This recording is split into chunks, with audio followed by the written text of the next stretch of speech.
Good morning from Mandeville, Louisiana. This is day 2 with finals competition in the Gulf Coast Super Regionals for the men's D3 rugby coming up shortly. We'll begin with a roster read of Brevard, Old Red Eye, your forwards, Christian Zelinka, Derek Esperly, John Glennon, Kyle Freiberg, Lance O'Sullivan, Hybrid Prugger, Martin Perrins, and Brennan George. Your backline for Brevard. At 9, David Sugimoto, Brock Roper, Hit him with this. Darian Betts, Hit him with this. Ulysse Gillard, Dwayne Parks, Oh, come on, man. Come on. Eddie Escalera, I see you. Jean-Eric van der Elst. And Brevard's reserves will be Steven Zaragic, Marcos Aguilera, Tyler Urbancic, Jonathan Scheimer, Jordan Whiting, Grady Brinkley, Matt Henderson, and Joey Joseph. Facing Brevard today, we will have the Columbia Rhinos coming in from South Carolina. Columbia's lineup today includes, in the forwards, Anthony Washington, Roger Williams, Thomas Williams, Justin Romans, Douglas Carter, Mitchell Huckey, Chance Connolly, Todd Scherer. The backline for the Rhinos, Alexander Wheatley, Henko Storm, Casey Dibble,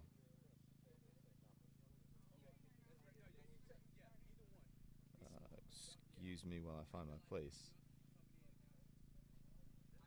Jackson King, Jacob Smith,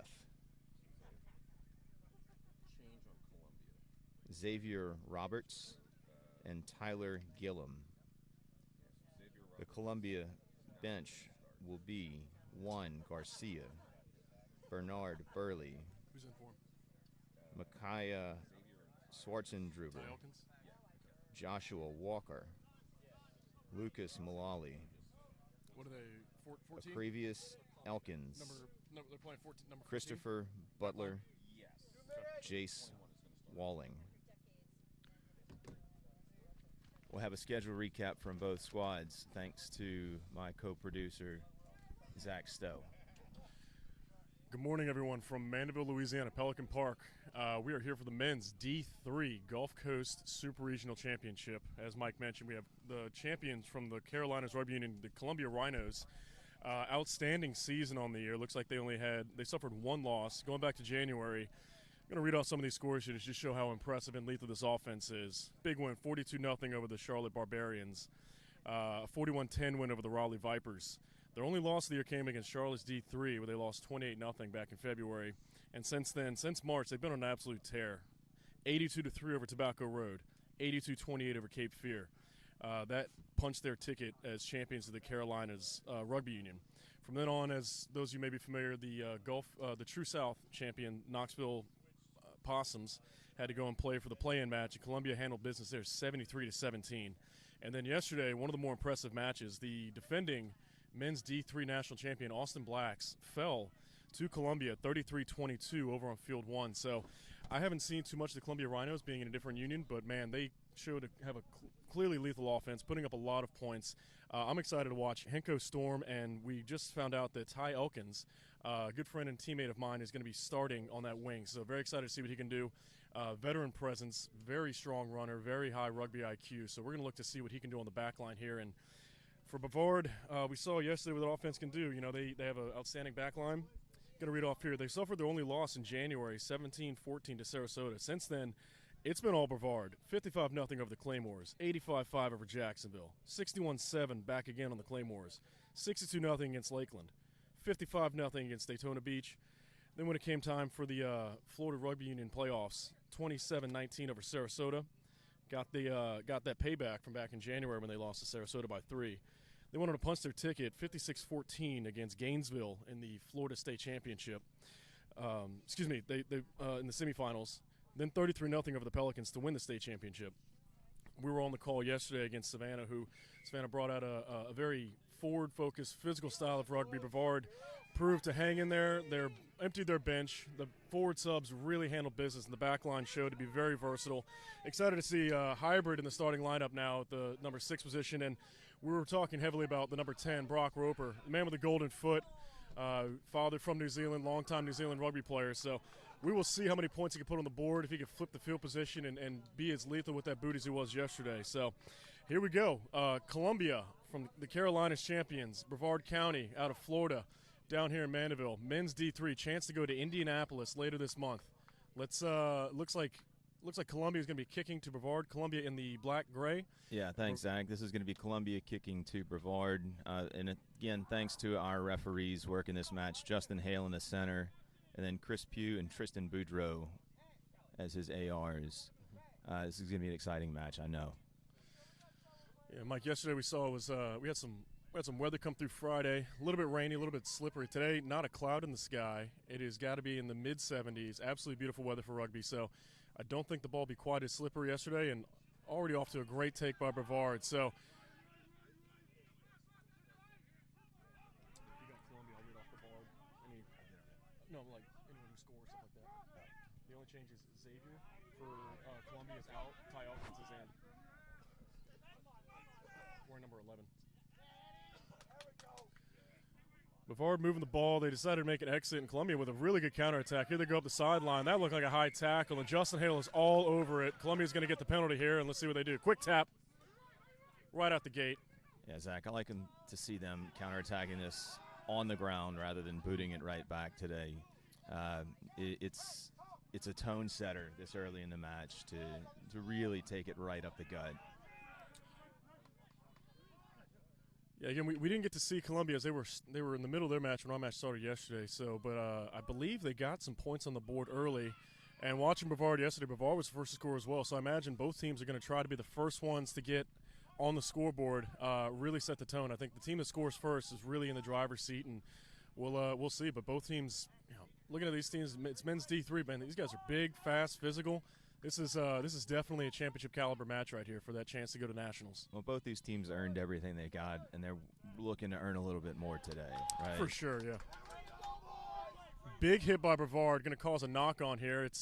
They're playing on, and so I believe that's number 14. We had he subbed in yesterday, or I think it's Darian Betts, the first-year player who came on impact sub.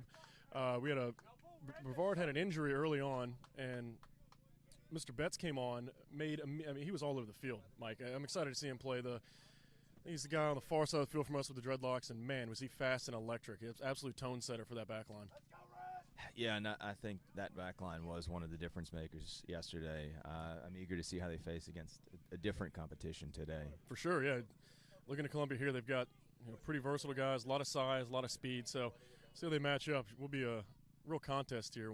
Really interested to see how set pieces come into play. We watched yesterday in the Austin versus Fort Lauderdale match. You can see, line out set pieces. That's crucial for maintaining possession. That's going to dictate what you do with your decisions. So very excited to see what's going on here with an early scrum. Yeah, and with this early scrum, we see our first reset of the match.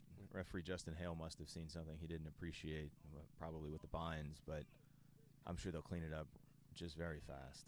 Yeah, Justin Hale, I played with him back with the Hartford Harpooners a few years ago, and he's out of Austin, Texas, the Texas Rugby Union, and he is the man of a million miles. He will travel anywhere. He just loves playing, loves being part of rugby, loves officiating, calls a clean, fair match. He really makes sure to keep everything under check, and he definitely makes sure to get players' respect. So, and he looks like he could cover a million miles on the pitch too. So I believe he's not going to miss much today. I've seen him around too with at some of the NOLA touch tournaments too. So he's out there, he fit in shape, and really understands the game well. So we got these two teams got to be appreciative of having really high quality officiating. See a couple phases now of Columbia just bashing it out from deep in their own half. And those single digit the forward players, man, they got some big boys from Columbia. Great nudge right there. That's going to stay in, fine touch. AR Tristan Boudreaux signals red ball. We're going to play on. Ill-advised. Their 22-meter line. Brevard tried to catch him napping, going quick with it, but Columbia had great defense there and was all over it. So instead of getting a line out to a set piece, they're going to have to exit here. And Columbia's in a great spot. They flipped the field. Good coverage downfield on the kick. Stopped the quick line-out attempt, and now we went from Brevard's line-out. We're going to go basically across the field. Columbia's got a chance now inside or just outside the 22. So it's a great opportunity to put some points on the board here. I really like this aggression from Old Red Eye, though. Take that line out quick, see what you can do, and, you didn't have much, so boot it out and regather yourself. Oh, for sure. We were here yesterday. We saw the coaching staff. They're very involved, but the coaches, they're clearly a well-coached team, a lot of leadership on this team. They clearly have no problem letting their guys. Great line-out steal by Hybrid right there. So kind of no harm, no foul. Instead of their own line-out, they just went and go ahead and take it from Columbia on the side of the field. So back to Roper here. He's going to give it a nudge. Everybody's on. Ball stays in play. Columbia's going to run it out here. As a backline player, you want to move that ball a little bit earlier, but they're making something happen here. Well, Columbia's clearly not afraid to counterattack on the ground. We've seen this at least twice already. Counter ruck right there. Look like number 14, Eddie Escalera. He's getting the counter ruck, and Columbia promising counterattack, and Brevard is going to take that ball back right at midfield. Brevard awarded this penalty, and it looks like they're going to try to find touch deep.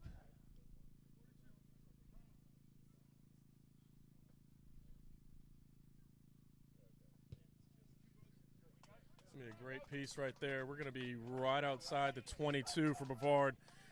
Well-targeted ball. He might have gotten another 10 meters if he'd have risked it, but it's a good safe play out to give yourself a line out near the enemy 22.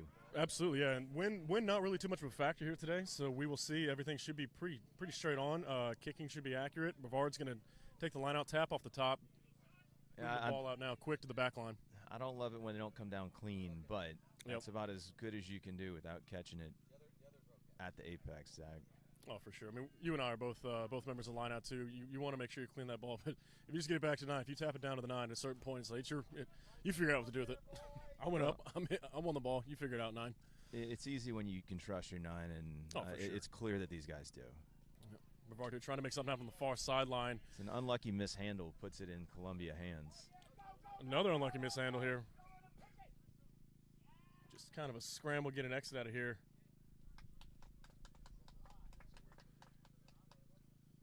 We're seeing a lot of great work from both squads, and each one of them is getting far downfield. Yeah. We just haven't seen one or the other be able to finish yet. So I'm excited when we get that final line break or that nice pass, that 2-on-1. Who's going to get it first, do you think? Well, it looks like they might have been playing advantage. Brevard may have committed a knock-on. Columbia deciding to take the advantage, kick the ball out as a no harm, no foul. So we're going to have a scrum here.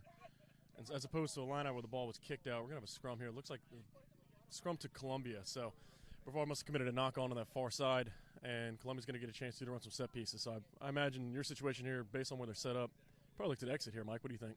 Yeah, I was thinking we might get to see there it goes. Old Red Eye finish their attack, but we'll just take it back to about midfield, it looks like. Great exit right there. Picked up almost 50 meters on that exit. And another quick line in. Yep. Something about that the referees didn't like. We'll bring it back to the mark. Yep. Try to make something happen. You see Brevard, they are clearly we saw them yesterday in Savannah. They are an all-gas, no-brakes team.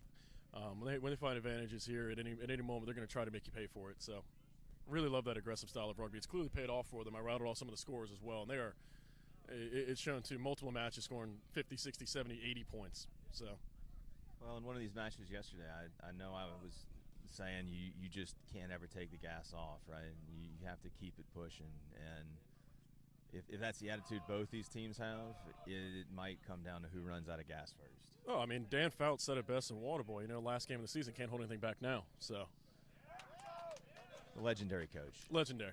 Can you some color commentary? What's that? Can you some color commentary? Yeah, of course. Why don't you go on the sideline? Why don't you go on that sideline? What? Why don't you go on that sideline? And we're advancing back up to about the mark from that last scrum. Yep. It looks like it'll be a red put in.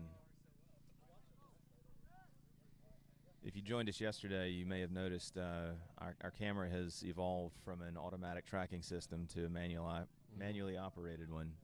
We're very glad for the better weather to allow this. We hope it provides a great stream for everybody at home. Oh, yeah, and again, see, if you're missing the stream or jumping in and out this morning here, all matches will be on the True South YouTube channel on Monday. So get a chance to watch everything, recap. That's a full penalty awarded to Brevard on the scrum. I didn't quite catch the infraction from the distance we're sitting. Yep. And Brevard has elected to kick for points, which I think is a great decision here. You got to break the ice, right? Absolutely, yeah. We saw, it looks like number 10, Brock Roper, is going to attempt the penalty kick here, and we saw him yesterday. He was absolute money. He was a difference maker, so has a lot of confidence in himself. The team has a lot of confidence in him, and we saw it yesterday with some of the other matches. If you got a guy who can kick for points like that, really anything within 40 meters and in that 15-meter channel, if the defensive team commits a penalty, that could turn into points real quick. So.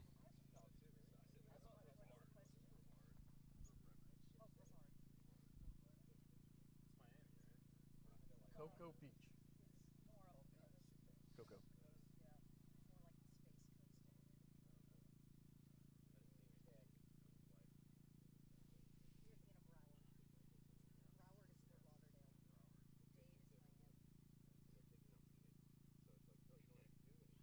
There's a kick from Roper. It's going up, and it is just wide, but Columbia's going to play that ball. It is a live ball on a penalty kick attempt.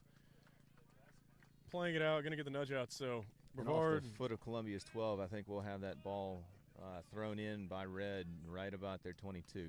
Yep. Yeah, the kick attempt went just wide, but almost seeing another attempt from Brevard. They're going to run a set piece here off the line out. They've got some really tall forwards here with Hybrid in the 6, Brennan George, number 8, and then their lock, number 5, Lance O'Sullivan. It's a lot of height, a lot of size. Columbia, very solid pack, but Brevard seems to have advantage with the height here. They're going to go up in the middle, play cleanly, just right through the middle. No one defending, so kind of like that play there. Try to catch Columbia napping. Good defense by the Rhinos. And I love that direct attack by the receiver up top, right? Absolutely. You can bring him down, turn him loose, and see where he can go. And that's a lot of experience there from Brevard. They understand that if no one's marking that, and have a go.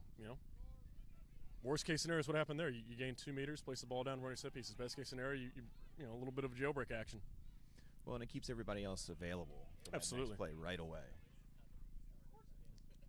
Like here, Columbia spinning it out on the side. Good carries here. Good meters here by the inside center, number 12. Columbia 12's been putting in work today, Zach. Absolutely. I'm eager to see him get something with a little bit less traffic in front of him. Nice seeing the gaps there by Columbia. The Rhinos, the number 8 man there, very fitting. Rhino of a man. We're going to get a 9 kick over the top here.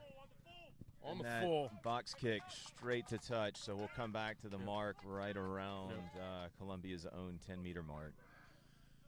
Mike, we don't know Columbia too well as far as their strategy, what they want to accomplish. But as a forward, you're getting front foot ball there. It's an interesting decision from the 9 to try to box it over us, try to get some more phases because they were in the middle of the field. They were picking up meters pretty quick. It's kind of an interesting decision, maybe trying to make something happen. But would have liked to see them put a little more phases together and try to play some offense in the Brevard side of the field. Well, I would have loved to have seen them play the Austin D3 side yesterday. Yeah. I'm sure that was an incredible match. Yep. But I know if they were able to squeeze the victory out of that one, they've got chances to beat just about anybody. You're watching there, Brevard going up top, slight overthrow. Columbia quick on the ball, and they're going to go out there, stretch this out. I imagine here we're going to go 9 to. 9's going to pick and go here. Going to pop off the deck, try to find something happening. So. Maybe ill-advised, not cleanly received, Zach. I think the 10 saw it coming, but not soon enough. Yep. Stuff we're again, yesterday, one big thing that we noticed too. Again, wish we could have seen some of the Columbia match, but Brevard, they are putting it on display here again. A lot of one-on-one tackles. They keep the tackle out nice and low. Very physical team. So that's solid defense. Columbia's gonna have to work really hard to find some spacing because if you're anywhere seems like anywhere within an arm radius, Brevard's gonna find a way to bring you to deck. Yeah, old Red Eyes win over the Shamrocks yesterday was not just dominant; it was relentless. It was when it came to offense. Yeah, and Savannah, very solid team out of that Georgia Union. Good tackle there. Columbia's showing they've got some defense as well. Good open field tackle. Big counter ruck opportunity here. Really dirtying that ball up. It's available. Yeah, I appreciate the commitment of both sides to contesting the breakdown. That's it's an area of the game that seems to have been encouraged for less contest by recent law updates and interpretations. But yeah, well, especially here with a referee like Justin Hale, you really got to be mindful of where you are in the breakdown, because he'll call you if you're committing any infraction. He understands the rules. He understands the laws very well. So, gonna go weak side here, man on his own. Let's see if Brevard can get some support. They do. Looks like a heavy package here, but as opposed to picking and going, they're gonna feed it out.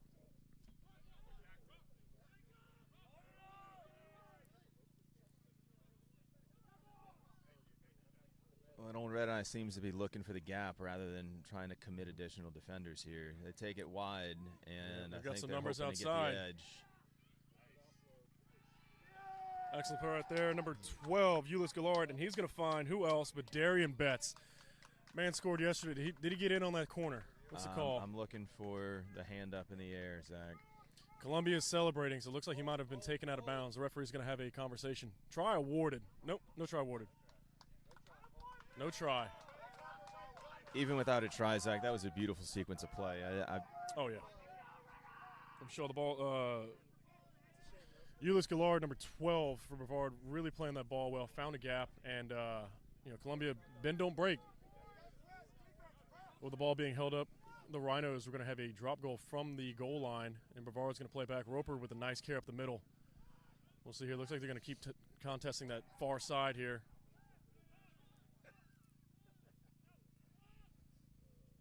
Nice little tip line there from Hybrid over to Martin Perrins. Good crash line right there. You know, Zach, one thing I'm noticing. Parks on the heavy carry from number 13. One thing I'm noticing with this attack and defense is they're both very respectful, and we're not seeing creeping off sides. We're not seeing any really dirty tricks. Yeah. It's just good physical rugby. Yeah, well, you mentioned a moment ago, number 12 for Columbia had some solid runs, and just right there, great tackle. Roper trying to make something happen. Number 12 for Columbia got the tackle, forced the knock on, and prevented Brevard's attempt to try to put some points on here early. Still scoreless here. Looks like we're coming up on about the 15-minute mark. Not sure if we're going to have a water break or not, but still scoreless here. Both teams trying to find something going on with Columbia's scrum here right at their own 22. This is the best look we've had at a scrum all day. Everything else has been across the field from us. Big scrum from Brevard. Great push by Old Red. Lifted they got the ball out quick. Columbia forwards right up.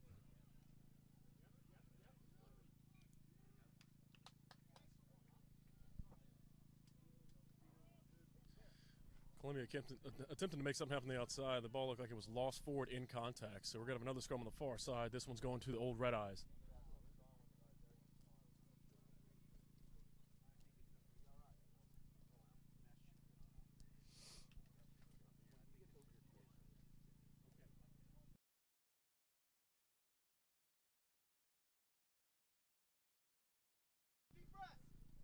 We're going to have a scrum to Columbia on the far side of the pitch again.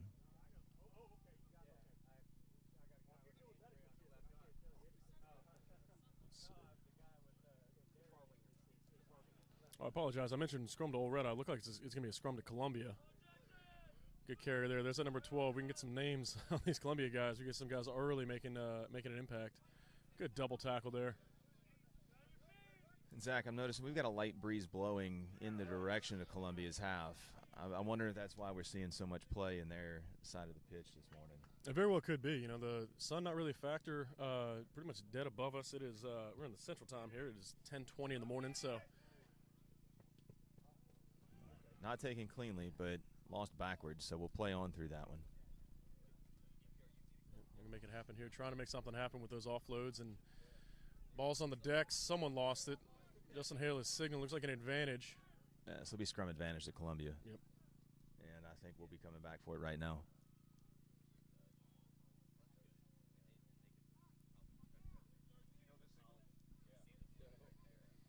Let's see. So everyone joining us yesterday, we had the semifinals match. Electric stuff going on. Yesterday we only had one finals match, and that was Austin's Division I men's team beating Miami's D1, and so Austin has punched their ticket to Indianapolis out of the Gulf Coast Regional. Some of the other updates yesterday, like we mentioned, Columbia beating Austin Black's D3 33-22, Brevard over Savannah 45-22. On the ladies' side, the Tampa Crew held off Little Rock in what was a fantastic match in the women's D2 semifinal. Tampa advancing 35-29. The Knoxville Minx will face them as they beat Charleston 20-17. Austin Blacks on the D2 side beat Fort Lauderdale 26-12. What was a very, very good match that we were able to call on. And to wrap up the afternoon, they will face Austin Blacks. Zach, if I can take you for a minute, this is a great break by Columbia. Absolutely. Here we go. That was the winger with a big carry, and the 15 received it to take it a little bit further. We've got a few bodies in our way here, but we're trying to do the best we can to get a good look at the action. Yeah, Brevard is referee calling no hands. Looks like.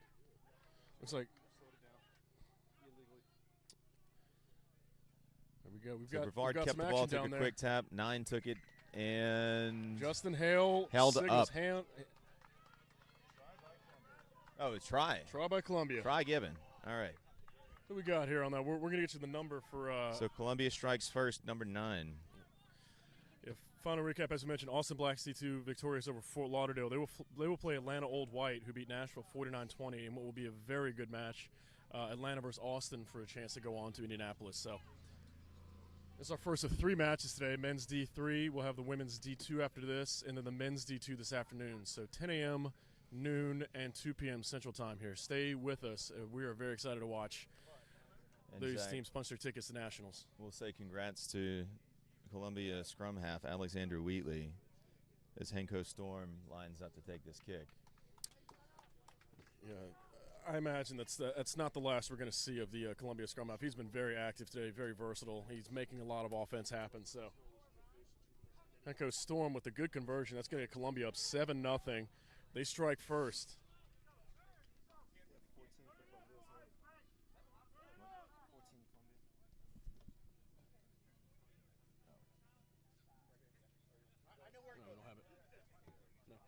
Henko.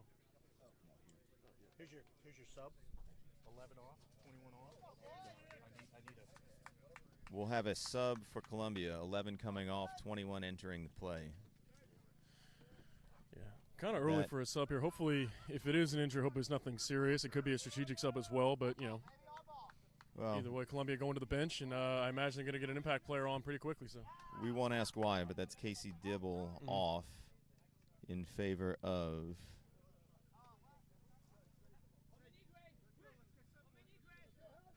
number 21. That's Elkins coming on. We saw here on the restart, Brevard went with the kick. The ball landed in play and then bounced out. So Columbia will maintain possession, but they're going to do a line out from this area. They're going to go ahead and win that line out. The ball's going to go out to the backs. Ball's backwards. It's on the deck. Brevard has picked it up. They are quick on that line speed on defense, and it shows good things happen when you come up together. Ball went to the deck, took one bounce, and then landed right in the hands of the Red Eyes. And that's a big part of where they beat Savannah yesterday, Zach. They were so quick on every opportunity just to take it and make the Shamrocks pay dearly. Oh, the Red Eyes became a red wall on defense. It was great to see. Nice step from the big man there, number 3, John Glennon. Good carry.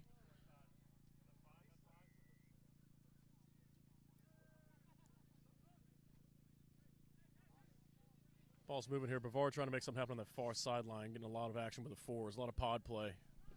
Good carries at Martin Perrins, number 7. We saw him play. He was all over the field yesterday for Brevard. Big Brennan George, the 8-man from Brevard. Nice carry there, taking some rhinos with him. Ball's going to go wide here. Good. Again, we're talking about old Red Eyes defense. Columbia, very strong defense as well.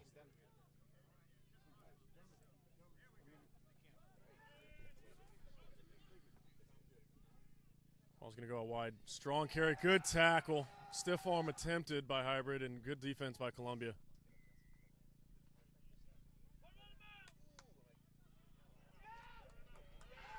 Look at that. Columbia, really strong defense here. Brevard trying to make something happen. Couldn't really get too many forward meters, and they were rewarded by dragging Brevard out of bounds, and they're going to get the line out here. I'd love to see one of these Columbia lineouts closer to us, Zach. it's a great contest every time these two teams put the men in the air, but we haven't gotten a great look at how they structured their attack. For sure. Looks like they're going to go with a 5-man line out here. They're going to go up towards the middle. A little bit overthrow, but we got a guy back there paying attention. You know that was dialed up just that way. It always is. Every time you receive a line out cleanly, no matter how you get it, it's always on purpose. Kicked and fielded by the red number 11. Yeah, that's Darian who Betts. attacks aggressively right back into traffic. And he's a first-year player I was talking about yesterday, so just clearly has a knack for open space, good runner, athletic. It's always great when it's a rugby club and you get a guy that just kind of come in out of nowhere and just make an immediate impact. It's a lot of fun to see first-year players succeed. Right there. Slightly wide, but Brevard's going to maintain possession here. Hard meters. All right. Good support, aggressive running, and yeah. Carried out by Columbia. But it was a not releasing. Brevard was able to get his knee down. Columbia was obligated to release the ball carrier, did not do so. And Justin Hale was with the penalty. Brevard's going to go quick tap here. There it is. This Columbia Rhinos defense is solid. They are around the breakdowns. They are an absolute wall. Looks like almost 18 guys on the field playing defense, it seems like, how quickly they are to making the contact. That penalty against Old Red Eye for not releasing the ball. And the kick for touch is right over our tent, just near midfield. So we're finally going to get a good look at that Columbia lineup. Yeah, and Justin Hill, very consistent. We saw Lindsay yesterday, women's elite rugby referee at the Austin Blacks versus Fort Lauderdale match. Justin Hill seems to be very consistent in making the breakdown the priority. So I'm sure he's communicated to both teams, and he's everywhere. He is following that ball.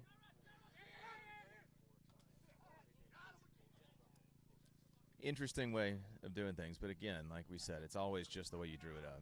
If the ball lands in your hands again, they never apologize for a successful line out.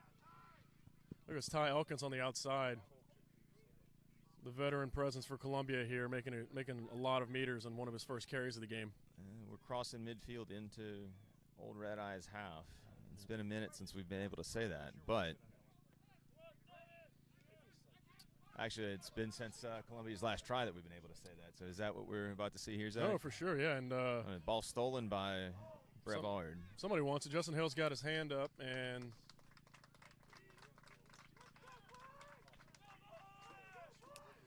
looked like Columbia went to go take the ball out of the ruck, was not able to do it. Brevard with the steal, and then committed a knock-on. So it looks like Columbia is going to get the scrum right at midfield. And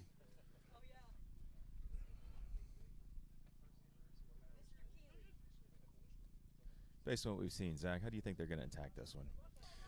It looks like they got some split backs here for Columbia, so I imagine Brevard, they got a solid defense. We're going to look to see the flankers jet out and follow that ball. So Brevard, we've seen both Hybrid and Martin Perrins are really solid flankers. They're going to follow the ball, like I said, boom, right out of the scrum, put some pressure on. Coming straight to the wing. Good counter ruck. Both these teams not afraid to work touchline to touchline.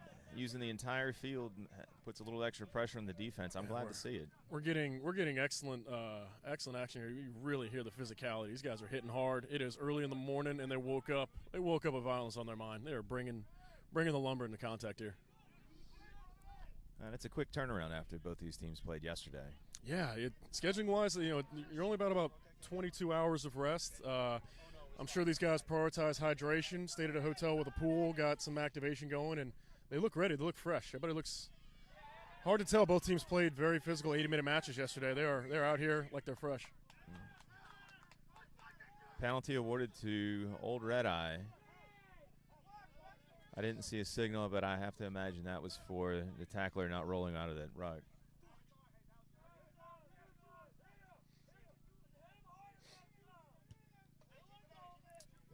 And the kick finds touch just about the Columbia 22. And excited to see here how Brevard goes about this line. Like we said, they have the height advantage. They got a very tall pack. So going up here, I imagine they'll try to get something towards the middle to the back. The question is, do you try to go maul here a little bit too far out? What's their set piece attacking strategy look like in this point of the field at this point in the game? Down 7, very modest lead for Columbia, but I'm sure Brevard's going to want to cut into that right here. I think you look across the pitch and see what they're giving you, Zach. Don't try to do more than they're letting you right? Because the possession, the continuity, everything is going to be in your favor if you can just keep striking. Yeah, I mean, and clearly, my prediction was off. Brevard went to that front pod with Hybrid going up and played it quick. Again, there's that Columbia defense. Great play.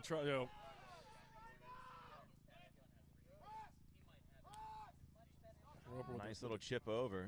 See here, good defense by Taking Columbia. cleanly. Ty Elkins with the take. He's going to make some steps on the outside, still on his feet. Good offload there.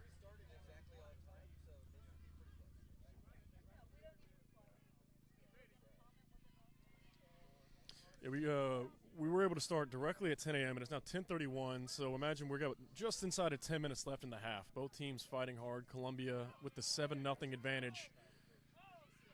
We got something going here. We're going to try to add to it. Big offload. Here goes Ty Elkins. He's a man loose. He's going to try to make a man miss. Great tackle by Brock Roper. Columbia trailing in support with their forwards. Going to look to move. Great decision to try to keep your feet when you've got There that we go. much pressure We got around. a chip through the middle. What's the call here? We can't see what's Justin Hale's decision. Knocked forward in the try zone. Bringing the pressure. Great scramble defense by Brevard. Chase down there. That's a very difficult play to make, Zach, as you're chasing your buddy's kick and you've got defenders all around. Yep. I think he did the best he could. It just didn't come in cleanly. We're seeing here, we were watching a lot of Brevard's backline play. Columbia clearly has some talented backs there. They're able to make that progress up in a couple of phases. Good punchline play. I like the idea of trying to kick through the middle and make something happen, and Columbia's going to get the ball back right at the 40. Carrying it up here. Big carry by the fullback. Old Red Eye put that right into the middle of the Columbia. Right into the hands of one of the Columbia playmakers here, and he made him pay. We got an outside center. Good support by Columbia. They really, you can tell they're well coached because they follow the ball carrier. They're quick to the breakdowns, really prioritizing ball possession, and they're inside the 5. Trying to add to it. Up 7-0, trying to double that lead up. That ball's lost by the 10, and Hale has it forward. That'll be a knock to Old Red Eye. There's that Red Eye scrum. A red eye, red wall defense, man. Bend but don't break. You're seeing them hustle back to make those chase down tackles. Columbia trying to make something happen, punching up the middle. Look like they had success going wide, but you got to earn it to go wide. And Columbia doing their best here, but good defense all around. We have a scrum here. Looks like just outside the 5.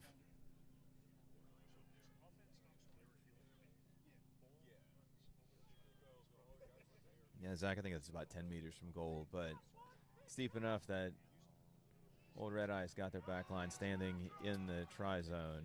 And a full penalty awarded to – no. Going quick is Columbia off the penalty from the scrum. What's going on here? Hale's arm was signaling towards Old Red Eye.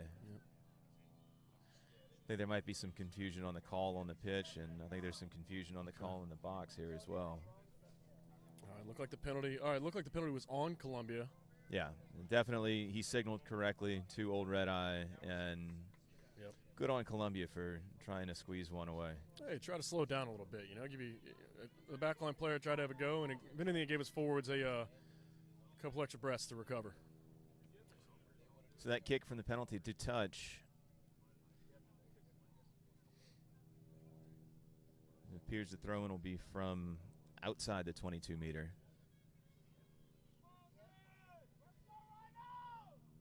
Which means I think we can expect to see this ball run out rather than kicked for clearance. No? He keeps it in play. Well taken by Elkins here. He's gonna get a go here. Nice carry up the middle, or up the sideline, excuse me. Quick take out of the back of the breakdown by Columbia. They're gonna keep the ball moving with the forwards. Ball's still alive here. I like the offload options. Zach, from our vantage point, we get a great look at the running angle of a lot of these players, and it'd be a great opportunity. Oh. We heard the quick now call. Columbia very close to making something happen. Looked like a knock-on was committed. Hale's playing advantage to Columbia.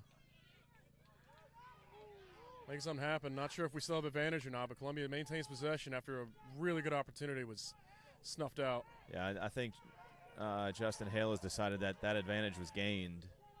So we'll play through with Columbia ball. Seems like it. But Zach, before that interruption, I was saying we get to see from our angle here so many of these players carrying with just excellent running form.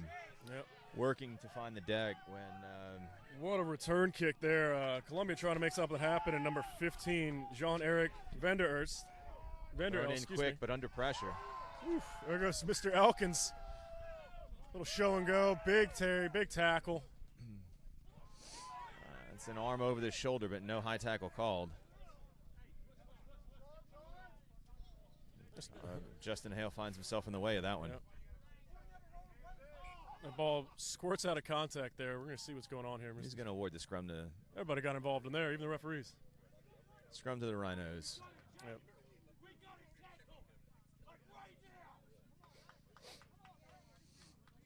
Yeah. Really great match so far. A lot of momentum going back and forth. And right when it matters most, both defenses are stiffening up. Points are very hard to come by.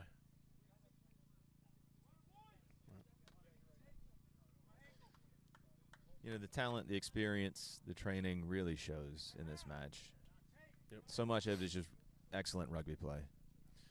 Was able to hear Justin Hale mention 6 minutes left till half here. So if you're Columbia, really important here to try to get some sort of points on the board to get a double-digit lead.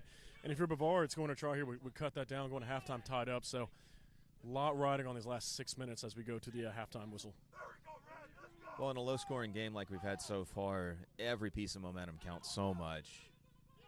Really evenly matched teams here. We got a great matchup ahead of us. So great offload there. Columbia continuing with the ball. Played it out the day. A little bit ill-advised, but made it work. No harm, no foul. Columbia Risky. maintains possessions. It's risky, but maybe not entirely dangerous. For sure. Yep.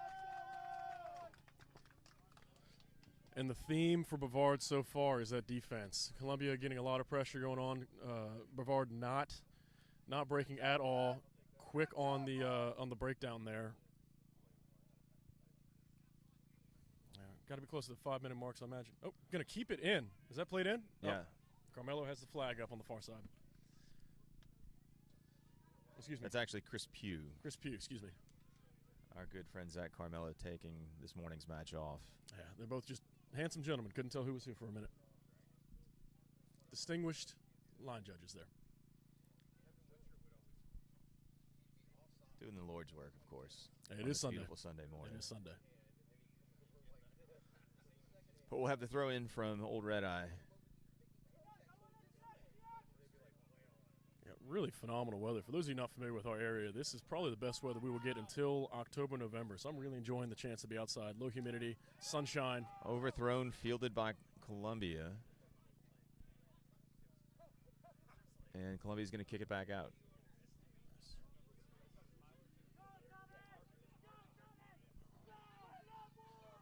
Columbia got a good bounce there. Slow down the attack, but Bavard is going to make something happen up the sideline.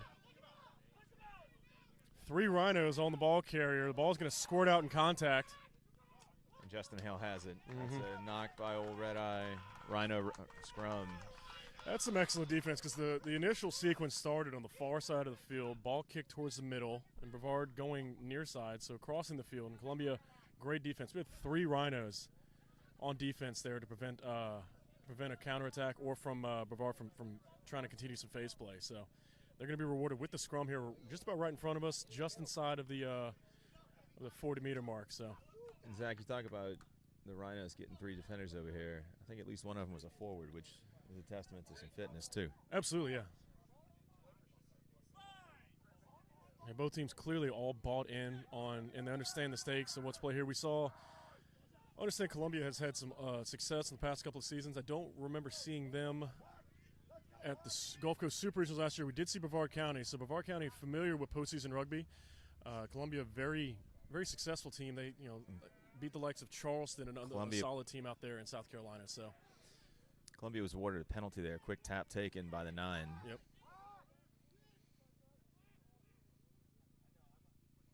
And again, we can't say that Columbia may be nervous or not too excited for the moment because beating Austin, the defending D3 national champions, yesterday shows this team very experienced in their own right. You know, Zach, one of the things I'm seeing again is Columbia's clearly willing to take some risks in extending play and trying to move the ball downfield. especially getting it between hands behind defenders. Yeah, it looks like they're setting something up here. They won a couple of punch balls. Now they're going to go to the pods here, securing the ruck.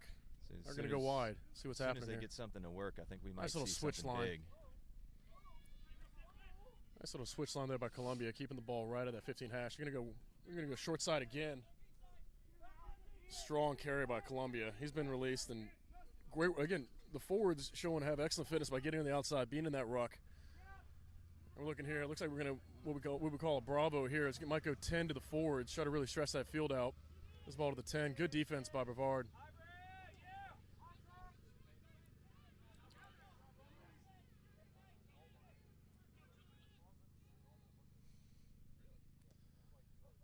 Really good defense here. Here's Hybrid, the man number 6. He is just flying up, really making it hard for Columbia to get a chance to get front football and make stuff happen. So, if anybody saw something fly across the pitch, that was a shoe. Looks like the Columbia 10 slipped right out of a boot. Yep. Florida Gator fans, look away if you remember the infamous shoe toss against LSU. So, fortunately, no penalty. Penalty to Columbia. Making something happen here is Columbia, the 9. He's going to feed it back inside. They're going to have an opportunity to double their lead up. Excellent work by Columbia. Touchdown just inside the right post. We'll get you those names in just a second. It was the scrum half who scored the try earlier, making stuff happen. So that was 9 Wheatley to 13. Number 13, Jacob Smith. Jacob Smith working off of Wheatley. Wheatley scored earlier. Took the quick tap, kind of slice and dice up the middle. Wheatley in a great support line. We had a couple of rhinos that got through on that break, and they've been rewarded. Now we're up 12-0 right before half. I don't think that's the final whistle, but we're very close to it. And this will be Storm lining up for the kick. Let's see what this conversion does here. Hanko Storm, seasoned veteran, well-established player, long resume. Well, the unfortunate news for Columbia is that the conversion was no good, but the fortunate news for us is that the post held up very solidly. So, good work all around. And Zach, that was the midway whistle. So we'll be taking a break, but before we do, I'd just like to go ahead and say a big thank you to our leadership in New Orleans who put this day together. Caleb Nelson is our new club president and has done a fantastic job. Absolutely. And we'd be remiss without thanking all the wives who make it happen. Absolutely. Caleb and his wife Keely celebrating their first anniversary today. Congratulations to the Nelsons. Look at that. That's beautiful to hear. What can I say but may the 4th be with y'all. Absolutely.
we're just about back for the second half of Old Red Eye versus the Rhinos.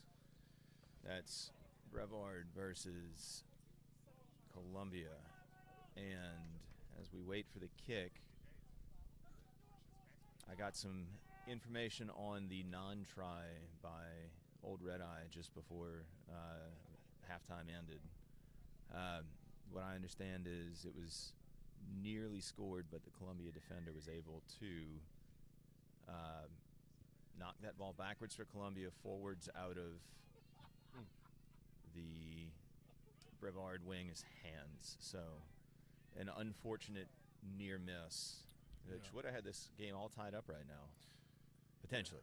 It's about a best-case scenario for Brevard here. They started with the restart, kicking to Columbia and maintain possession, so they're going to put some faces together and start carving into this lead. Brevard County with one sub. Christian Zelenka has been replaced by Tyler Urbanzik.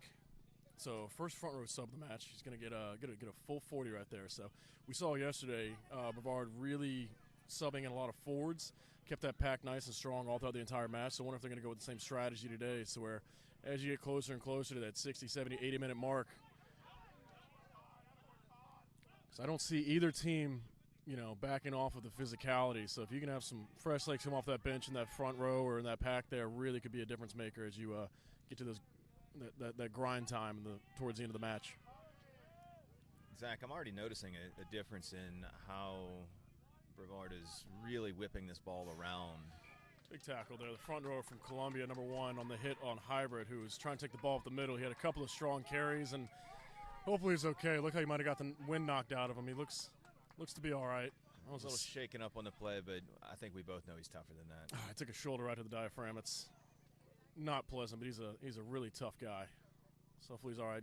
Just get the wind in him, and he's going to find his feet there. I've played with Hybrid a couple times before. We know that guy, he is not leaving this field. So good to see he's back up on his feet, got his wind back, and there's going to be a knock on here. Columbia's going to take the ball right outside of midfield, just inside of their own territory, about a meter or two.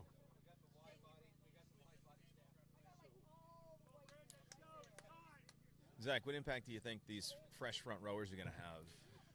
Oh, it should be massive. Looking at it now, Columbia, they have a really big front row. So coming on the field, and they ran a lot of meters. They are so surely got the win back at halftime, but a fresh front row could be a difference maker here in the first scrum. We'll get a look here. Good push by the Rhinos. By Columbia. Really solid scrum right there. Good take.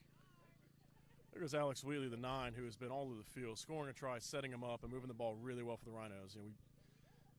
Every position is important on the field. If you've got a 9 that can be versatile in attack, he seems to be really comfortable with some of those taxi, those drag plays. He can pass them out the deck. So he's helping making this Columbia offense very versatile in their attack shape here. But great defense by Brevard.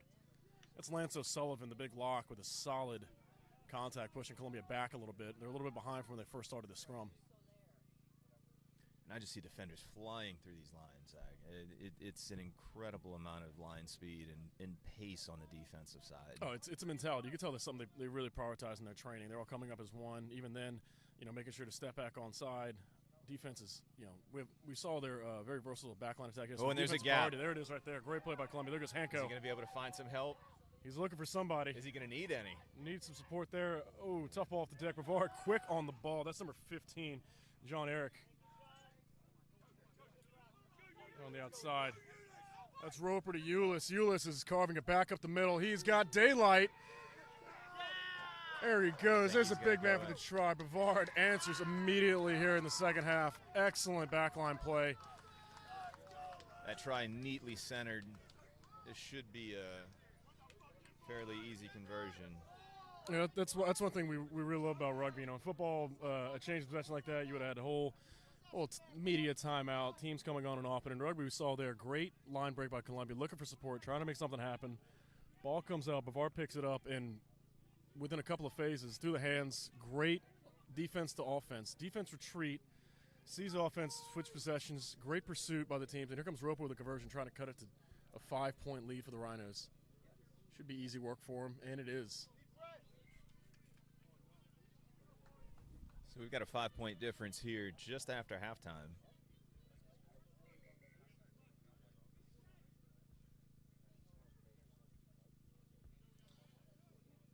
Once again, we saw John Eric Vander Elst picked the ball up for Brevard, found Brock Roper, who then found Ulyss Gillard, who about a 60-meter dash down the middle, started up the sideline, carved it back up to the middle, placed it beautifully for an easy conversion. So, and you know, Zach, as you watched that man run, you knew he wasn't stopping. Absolutely not. It was tries under nothing for Mr. Gillard there. Columbia looking, they're ready to go. Brevard needs to get the water off the field because there is no rule that says you have to wait for everybody. But we're going to get a hold up here as we're going to get looks like a front row sub for Columbia. I'll get you that name really quick. Like number 17 for Columbia is going to be coming on here early in the second half. It's a front row sub replacing, looks like a hooker for a front row sub for Columbia. 17 for Columbia is Bernard Burley. And he replaced the hooker there who had showed really solid in the front row there, helping him out. So fresh legs. Both teams going front row subs early on in the second half. So let's go, Ty. Come on, babe.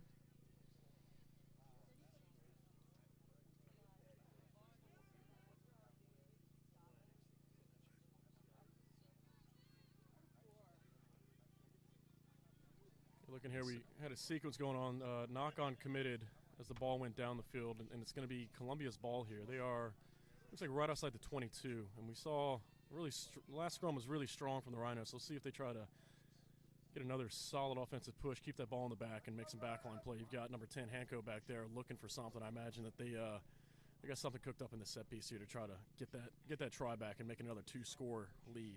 And Zach, I can see from the stream here, we're tight in on the scrum, but the way the back line is lined up, I see the 13 on the far side, the 12 and the 15 stacked together on the near. Is there anything you can infer from that arrangement?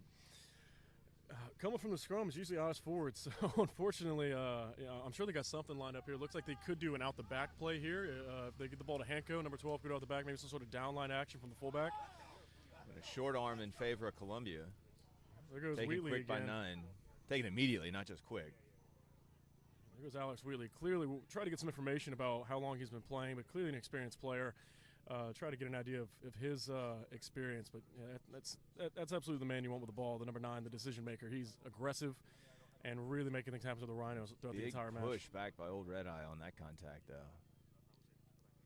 Big carry, nice little tip line there, feeding it out to the big lock from Columbia. Wheatley with the ball, digging it out, finding Hamko. Good ball to the 12. I'm going to see something happen here, but he's got support. He's carried down. He's right around the 5-meter line, so we'll see what they can do here. Columbia moving the ball. There goes Wheatley with a nice step. Ping-ponging around down there. Still about 5 meters out, but almost dead center, so we'll see what their options are. Brevard making it a mess. The ball's coming out. And just as we seen earlier, Ulyss. There goes that man again. Great ball placement. Great ruck arrival. Here we go for Red Eye. They've got numbers outside if they can find a way to use them. Solid carry by Mr. Dwayne Parks, number 13 for Old Red Eye. And Columbia's turned now to make a mess of the breakdown.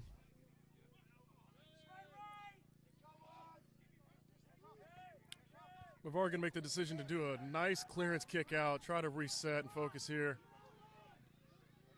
Fielded cleanly and counterattacked on the ground. It seems like this is Columbia's preference, doesn't it, Zach? Seems like it, yeah. Nice carry there. Look, and Hale had the call. That's clearly going to be a high tackle.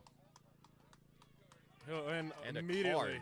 No hesitation on the card there. Unfortunate for Old Red Eye. Didn't seem to be malicious, but we're really prioritizing safety and dropping the tackle height here. So, and that's a big loss for Brevard there. We've seen Jean-Eric Venderels make a lot of plays. He was very critical in some of the counterattacks here coming from that fullback position. He'll take a 10-minute rest. And Zach, I had a feeling we'd see a card eventually before this match ended. There was a series of penalties in that second half. Sure. All going against Brevard. You never want to see it, but sometimes you can just get that sense of the referees losing patience. Yeah, and it's one of those where the referee, they're not only in charge of the play of the game, the most important role is player safety. So understanding that got to limit high tackles. None of them seem to be malicious, but it's sometimes the yellow card could be a good tone setter and be like, all right, guys, we need to refocus here. Drop that tackle height. Got a sub coming on here. We're going to have another forward sub here for Columbia. Number 23 is going to make an appearance, subbing on for number 5. So Columbia going back-to-back front row subs. That Columbia 23 coming in is Jace Walling. Jace Walling, there we go. Saw him come onto the field. Pretty big guy there. I imagine he's going to be pretty important here for Columbia's attack in that pod play. It's maybe an opportune time to bring a sub on, too, when you've got the one-man advantage and you can put the fresh legs. Absolutely, and looking here, Brevard is going to be going to their bench as well. We'll get the number here. Number 22 is going to be subbing on. That is going to be Matt Henderson. We'll see who he's going to make an appearance for. Roper. And the far AR has it marked into touch. Kind of right in the middle there between the 10 and the about 5 meters from the half. Yep. And Brevard also going another sub. It's going to be another forward sub. Lance O'Sullivan, he had put on a great shift. He's going to hop out for, like we mentioned, Matt Henderson for Old Red Eye. So great shift. Both teams going to the bench for some forward subs. So clearly they are prioritizing the scrums here, the forwards, keeping everybody fresh. And it's a one-score match, and it's becoming really physical and looks like it's going to stay that way. Well, that's a tactic we've seen at all levels of rugby, haven't we, Zach, where the forward subs are prioritized over a lot of the back line. I think that just gives a testament to the physicality of these games where you're expecting your big men to put in lots of work. Absolutely. And the only way to mitigate that is to pull away some minutes. Great play by Brevard outside. Had a man outside, electing to take it into contact. Good meters there. Brevard going side to side here. Forwards moving well. Strong carry there by Eddie Escalera from the Brevard Old Red Eye. And they're going to set up again. They've got the backs moving. Roper's going to give it a nudge. Great ball. Kicked directly at Columbia. Great position on defense. Here comes that fullback for Columbia. Dashing, slashing, taking a guy with them. Hybrid with the tackle, but about 25 meters made up for Columbia. Almost back to the original kick. Great defense by Old Red Eye. That was one of the subs that had just come on. You mentioned an Old Red Eye there. Great defense indeed. They're going to be rewarded. It looked like they forced a knock on, so the scrum is going to go to the men in red. We talked a couple times about the impact fresh legs can have, and on defense like that, getting in close and disrupting the ball carrier's possession really worked out for him. For sure, yeah. Looking at it now, we seeing Hybrid, the man wearing number 6, he's going to slide to 8 here on this scrum, so he's very versatile. It'll be interesting to see if he does a pick and go here from the 8-man position. He's a very versatile athlete, outstanding sevens player with fins. He's a man that you want to have the ball in the hands with. As opposed to an 8-man pick, scrum is going to dig it out of the back, find Roper. Pretty good decision as well when you have that option. Great ball outside. Roper's going to go outside to Eddie Escalera, getting some meters there. He's going to feed it back in, finding the scrum half. So we've got a scrummy in call. Forward, I imagine, pick and going here to make something happen. I'm going to feed it back to the forwards. And Mike, story of the day here, both teams, solid defense. There is just no space in either way. And if there is a line break, they're quick to chase it down and make something happen. Just like this one here. Shooting up there, nearly absolutely. A textbook open field tackle, just unfortunately timed it a little bit wrong. Even but then, great line speed, incredible aggression. Oh, yeah.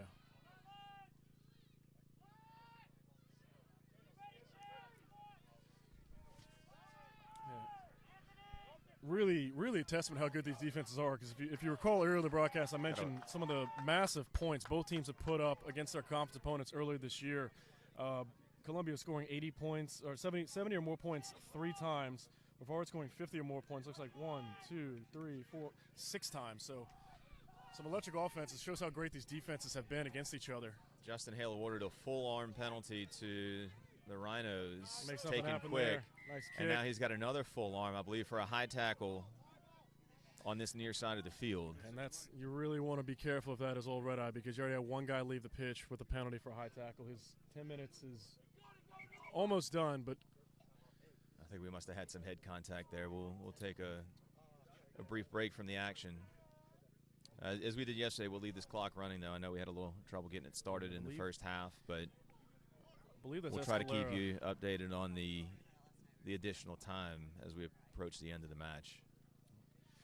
Columbia's going to take advantage of the stoppage here. Waters on. They're going to get another pack sub. Number 19 is going to come on for number 4. So another lock change out here. That's number 19 for Columbia. And that Columbia number 19 is going to be Joshua Walker. Joshua Walker coming on. He's got to be around the 50 some odd minute mark here. So again, haven't seen any backline subs from either side. Brevard with the yellow card that is about done. So I imagine the fullback for Brevard, Mr. Vender, also be coming on with fresh legs, and I'm sure they will be excited to get him back. And if Old Red Eye can get him back on the field without conceding any more points, massive win there in that 10-minute window. Number 14, Eddie Escalera, looks like he's going to be just fine. Again, medical has been provided by LCMC, part of for New Orleans Rugby Club and New Orleans Gold. So very happy to have them here. They've been fantastic. I've seen them do everything from tape jobs, they can do stitch work, just about anything needed, man, keeping these players healthy and on the field. More than anything, you just love to see a guy get back on his feet in the middle of one of these matches. Too, I've done the strategic sit down. We call it a Kit Kat. Take a little break. Give your team a chance to get some win back. Get back up, healthy, finish the shift.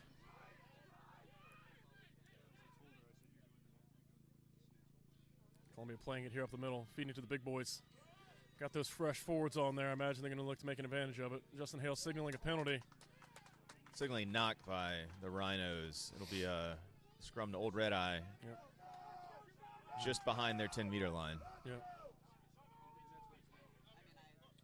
Looking at Columbia here, looking like another forward going to be taking a knee, looking like he's signaling for a sub.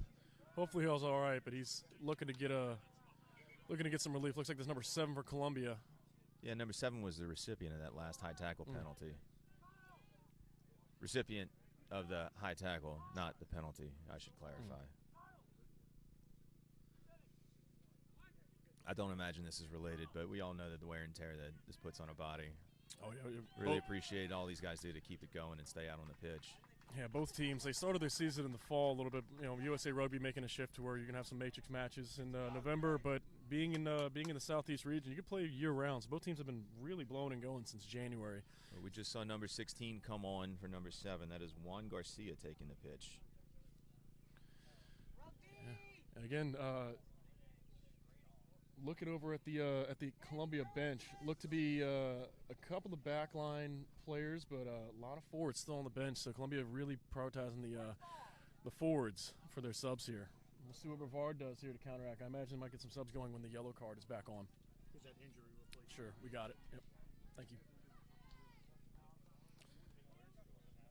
Yeah, again, it's going to be a scrum to Brevard here. They're down a player, but it looks like they've got 8 men in the scrum, so they're going to be down a backline player on attack here. I was trying to count earlier, Zach, where the empty hole was going to be. But as strong as these scrums have been, I don't think you can afford to scrum with 7. For sure, yeah. And typically on offense, when you're down a guy, you want to make sure. And the yellow card was on a backline player, but if it were a forward, you want to keep. Typically, the rule is you want to keep 8 when it's your scrum, and then 7 on defense. That 8-man is really important, keeping that ball back in and making sure that the 9 can have a clean platform to play for the set piece. Good feed by Brevard. Good scrum. Columbia, big push up front. Brevard able to hold it. Roper with a nice clearance kick, and that's going to be played cleanly by Ty Elkins in the back. He's going to find his fullback. Making something happen, man. Man's made a lot of meters today, and great defense by Brevard. Slipping a tackle is Columbia. Going to the sideline. He's got speed. He's got an opening. He's looking for support. Carving up and down the pitch. Roper's the last man to beat. He cannot bring him down. Columbia, beautiful counterattack. Going to get a number there. That's number 14 for Columbia. Went about 75 meters from the far side, cutting up the middle, scoring on the near side by us. Excellent counterattack by Columbia. So number 14 with the long carry is Xavier Roberts. Xavier Roberts, excellent carry. He's looks to be a really tall guy. Use the stiff arm, use the long strides. Yeah, that was a heroic individual effort. Taken by Elkins, moved to the fullback, and then outside there. Great counterattack by Columbia. And just like that, Columbia will get another front row replacement here. The prop number 1 is going to be relieved by number 18. We'll get a name for you here. That number 18 entering the pitch is going to be Micaiah Schwarzendruber, with apologies for any mispronunciation there. Let's see.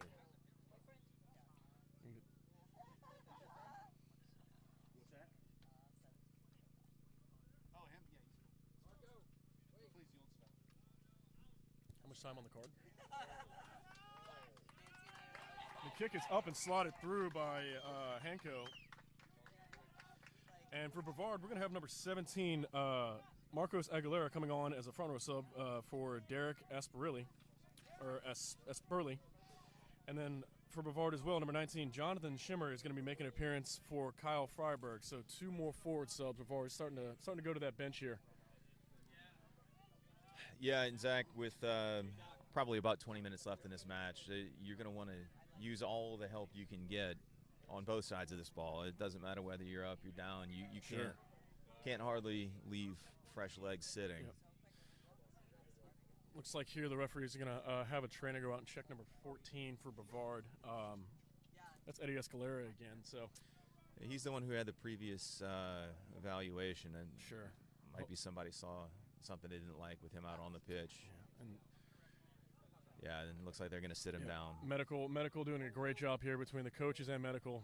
You can see Escalera really wants to stay on the field with his teammate, but you got to prioritize safety here. We've got, looks like Brevard's staff, the doctors, and the trainers are all making a recommendation. Seems to be okay, wants to stay in the match, but you got to prioritize player safety here. And his replacement will be Joey Joseph, number 23, Brevard, coming on.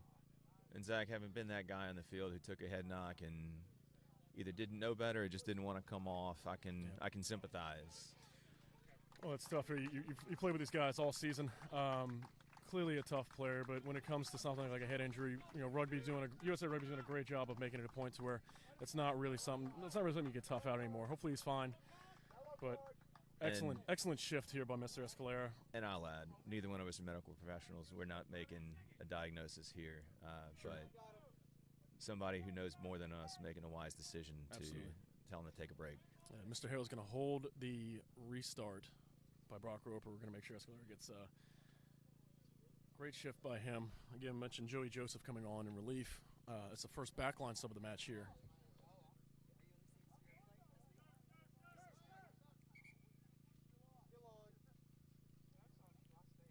It's a bit of a premature restart as they're still working to get the injured player off the field. Looking at it here, Columbia, that try, the conversion was good. So Columbia extended their lead to 19-7 here, and we're getting pretty deep into the second half. Maybe about 20 minutes or so left here. So Brevard definitely capable of cutting into a lead, especially we've seen when that ball bounces their way. Very immediately pressured. Number 19, that was Jonathan Schimmer for Brevard with the great pressure on the restart. Columbia maintaining possession here and trying to make something happen, but Old Red Eye got that staunch defense. The yellow card should be coming back on here shortly to get them back to a full 15, which could not come at a better time. Zach, the difference in this match is only 12 points. So sure. 2 tries, a couple of kicks, anything can change. True to the we saw name. Yesterday, we know Old Red Eye is going to play to the very last. And true to the name, that was a Rhino-style carry there. They're looking to make something happen on the kickover, and Brevard, again, staunch defense up front coming up together, but very quick to get back and maintain possession. And like a penalty. Justin Hale has a penalty committed here, and Roper's going to try to find some touch, get a couple extra meters right at midfield. Old Red Eye, the beneficiary of that penalty. It looked like he signaled. Signal looked like a Columbia player was in the breakdown. Sure. And just like that, number 15, Mr. Vandelos is back on for Old Red Eye, and could not come at a better time here. They're in excellent position, right in between the 40 and the 22. And we saw there the long try by Columbia. Typically, you'll have a fullback back there to help out as a last line of defender, and they took advantage of being down 14 when it got to the second and third levels. So great take by Hybrid off the top, bringing it down cleanly. Excellent line out. Fine. They're going to carve back in. That's Dwayne Parks with a strong carry, but Justin Hale saw a penalty there.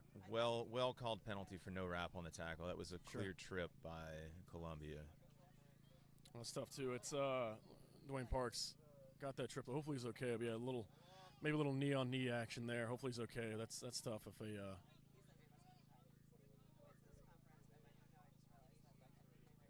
get time off here as Mr. Parks kind of finds his feet here. Looks to be okay, but want to make sure he isn't in too much discomfort.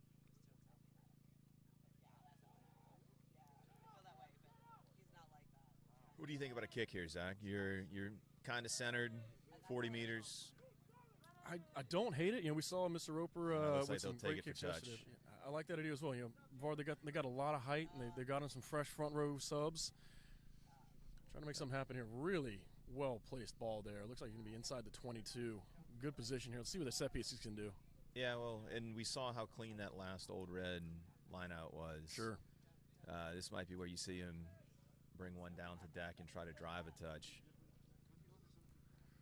It would be a good play. Doesn't seem to be the option here with the scrum half in the back of the line out. Good action up front, taken cleanly by Jonathan Schimmer. Again, before it seems to be their play there. It's going to go from 9 to 10, and they're going to kind of do that switch back in the middle. They seem to keep going for it. Maybe they think they can keep executing it. They'll catch Columbia napping. But so far, no luck, as Columbia just a staunch defense up the middle. Using the winger here, we got a few coaching staff standing just in our way. Yeah, that's the rookie Darian Betts, who very electric player. You want to get the ball in his hands and make some stuff happen.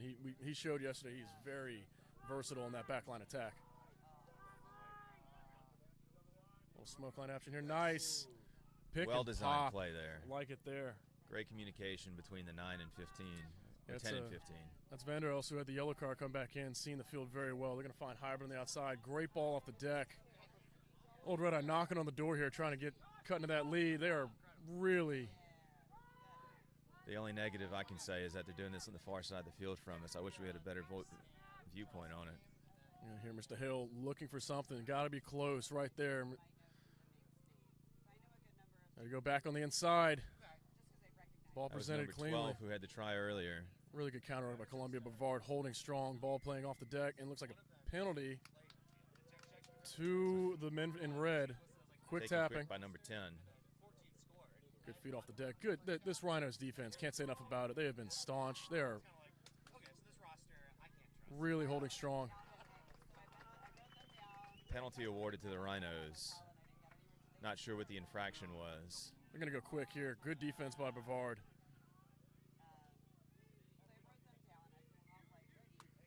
There it is. And another penalty, this time in favor of Old Red Eye.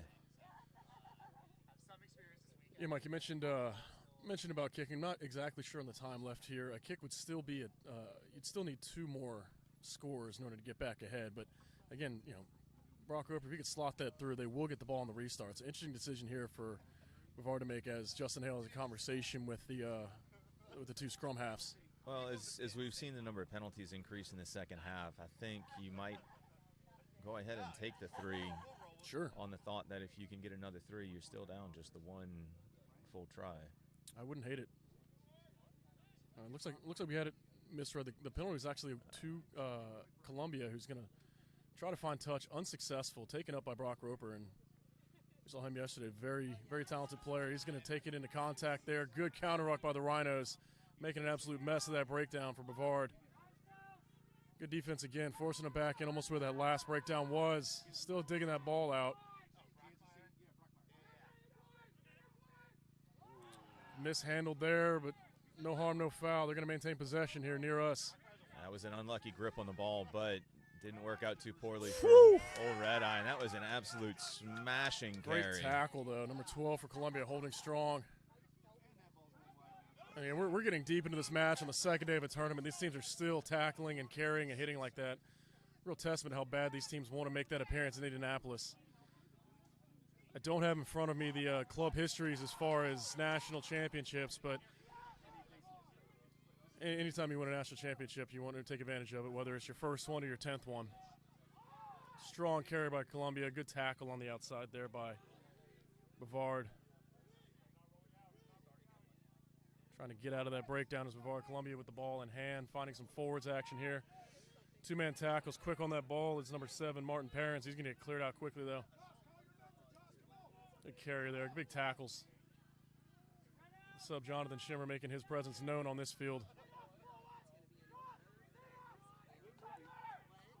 Here's number 9, Wheatley, still making things happen. He's going to carry to the outside. On the far side is Columbia. Maintaining possession, maintaining phases. They're starting to go wide. I imagine they're going to cut back. They got the forwards lined up to make something happen here towards the open side of the field. Old Red Eye attempting to poach multiple times on that phase. It looks like Justin Hale finally saw one where Columbia held on a little bit too long. Yeah, give credit. Columbia was they were running a good support, but just that Old Red Eye defense. That clearly, we've mentioned their line speed. Clearly, breakdowns are a priority in their training as well. Really solid defense from the men in red. Old Red Eye earned that ball back, but trying to find touch. Didn't find touch. Yep. Great defense to get all the way upfield and make that tackle. Not just one, but two men down there to prevent Columbia from getting another counterattack. We saw how dangerous that counterattack can be, and Brevard is not going to let that happen again. If Columbia's going to score more points here, they're going to have to earn it meter by meter. Big carry here. Big carry here. Ball carrier from the Rhinos just dragging defenders. A tackle there, nice and low, good height. Really digging it out, getting good defense, trying to carve it up. Win alone, but they're going to maintain possession. And going to Elkins. Elkins on the outside to Columbia. Got a step. Can he get there? Big carry there by the outside. So number 13 from Columbia. Fought about 10 meters.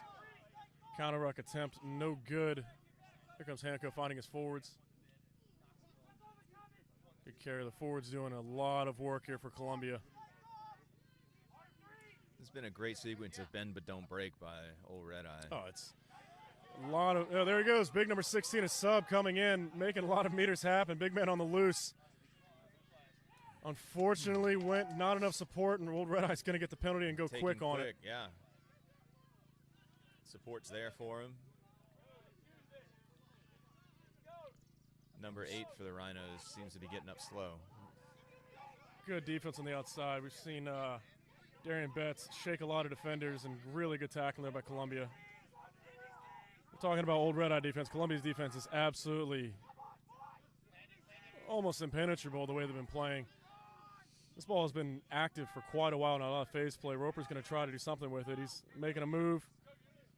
Great step back inside. Way to feed back in. Oh, beautiful offload over the top. Whoa. Lost his footing. There was an opportunity.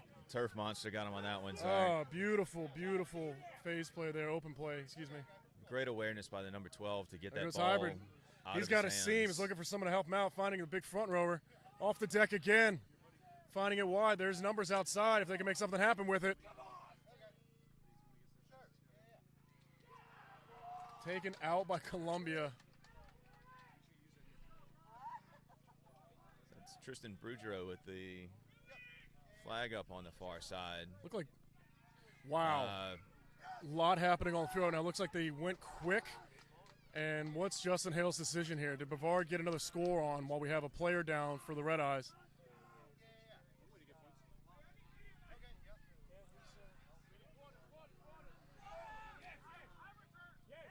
So the ball sequence happened right by us. The ball went wide here. Darian Betts with a strong carry, lost his footing. Brevard quick on it. We saw Hybrid make a play, find some guys on the outside. Went all the way to the far sideline. Not sure if it went out and Columbia tried to go quick, but Brevard ended up back with the ball on that far side and dotted it down for a try. During that sequence for the Old Red Eye, Hybrid coming off the field, looking like maybe cramps. Hopefully he's okay, but we're going to get a sub for him. Number 20, Jordan Whitting is going to make an appearance for Old Red Eye in that forward position as Brock Roper is going to try to get this kick on and get it within 5 points. We've got 19-12, Columbia on top at the moment. And we'll have to go to the tape later to see who did what on that possession, but that's some of the relentlessness that we saw yesterday against the Shamrocks coming to haunt the Rhinos late in this game. Good looking kick from our angle, but the referee's flag stayed down, so it is going to stay 19-12. Columbia with the 7-point lead, and we are quickly approaching the 8-minute mark, and both teams are fighting with everything they've got left to punch their tickets to Indianapolis later this month for the national championship. Could not have asked for a stronger start to this Gulf Coast Super Regional Finals on a beautiful Sunday here at Pelican Park in Mandeville, Louisiana. Once again, your host, the New Orleans Men's Rugby Football Club. We're going to have 2 more great matches to follow this one, but we couldn't have asked for a better start to today. It's phenomenal. Yeah, immediately after this match on this field, we've moved everything to the same field here for a better camera quality internet. So the stream doing great. We'll have the ladies D2 championship match with Tampa Crew and Knoxville, and then following them with the men's D2 match between Atlanta Old White and the Austin Blacks.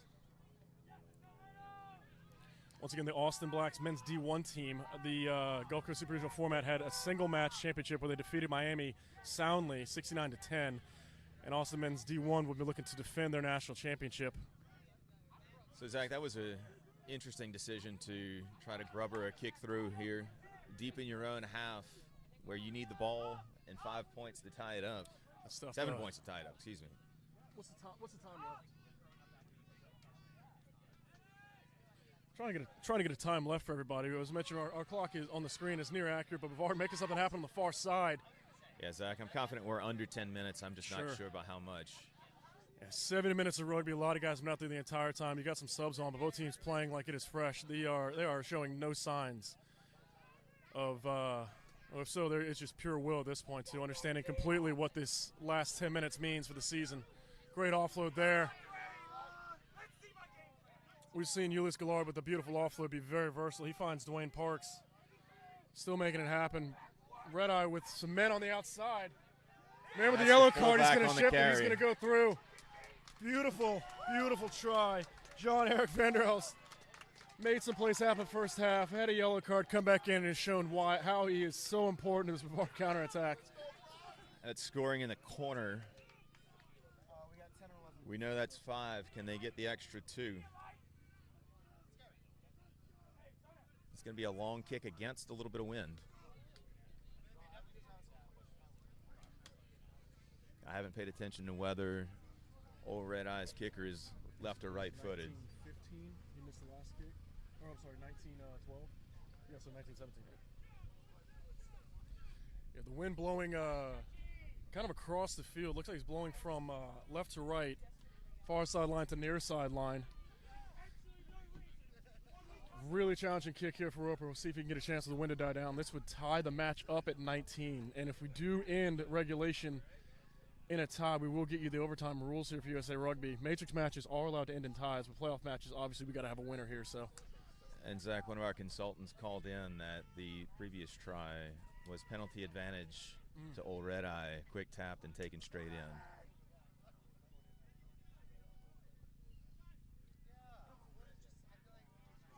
Ball falls short. Accurate though, wind might have killed that one down. Had a good angle, but the wind slowed it down a little bit. So Columbia will hold on to a 2-point lead. We have about 10 minutes left in this match.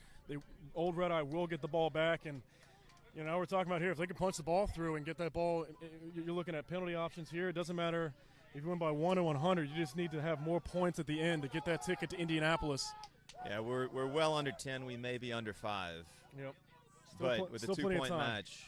And observing the number of penalties that have been committed, you've got to think that you just want to possess the ball. Yep. Skying it. Beautiful restart here by Columbia. Taken cleanly by Parks. No. Ball hits the deck, but it's in the hands of Columbia. It's in the hands of Columbia. What a take.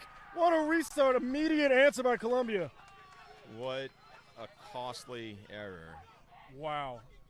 Once going to be taken cleanly. Fell. Was not a knock on, but bounced right in the hand by Columbia. That was number 6 for the Rhinos. We'll get you a name here. Incredible pursuit. Hamko with a great restart. Went about 12 meters. That's number 6 for the Rhinos there. In pursuit. Scoop and score.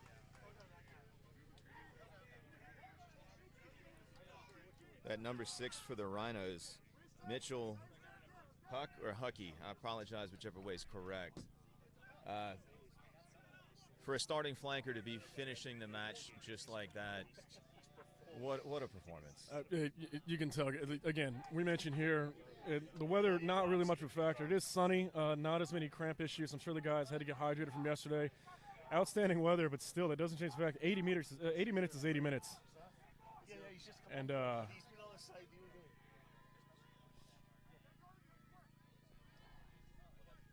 here Hamko here with a conversion attempt. 24-17, this would really put the... He's gonna. I believe that's wide. No flags are up. So push it. Old Red Eye still with a chance. They're going to have to kick it back to Columbia. About 5 minutes left. 24-17, Columbia ahead of Brevard Old Red Eye for the men's D3 Gulf Coast Super Regional Championship here on a Sunday. Roper ready for the restart. He understands that time is not on their side, looking to make something happen. I'd love to have the official clock, but we know every second is precious now. Good restart. That's going to go about 10 on the dot. Great take. It looks like he went about 9 meters. Yeah, not the full 10. Love the aggression there. Get another meter or two, and it's a different story, but Columbia will get the restart right in the middle. Looks like they're going to elect for a scrum here. I think that's the wise decision when you Absolutely. need to burn the clock. And as strong and really flawless as both side scrums have been today, I don't think either one of them has lost. No, you got to take the easy possession. I mentioned, too, a lot of subs on here, but Columbia, they just looking at it now, they've got a lot of size up front. Look to see them make a strong push and maintain possession here. And from there, you find your playmakers, maybe one or two phases. You do not want to go too far outside of the 15-meter channels. Just keep it nice and in the middle. No longer needing style points for Columbia. Just maintain possession, run that clock out. And for Brevard, they're going to look to, I imagine they'll keep the same mentality of being aggressive around the breakdowns, try to make something happen, maybe get a penalty awarded to them, see if the ball bounces their way. Hale resetting the scrum late in the match. Whatever he saw he didn't like, I'm sure sure it was significant. But as Old Red Eye, you just got to feel that clock tick right now. Strong call from Hale. Ball's feeded out, and there's going to be a penalty there at Old Red Eye. Prevented by Old Red Eye. Columbia with the quick tap. There goes Mr. Wheatley again. We've seen him do this the entire match. And kind of as we thought, they're going to go, they've got pods set up. They're going to run three-man pods up and down the field until, hopefully for their sake, the clock runs out. Old Red Eye still making strong tackles, still being a strong defense here.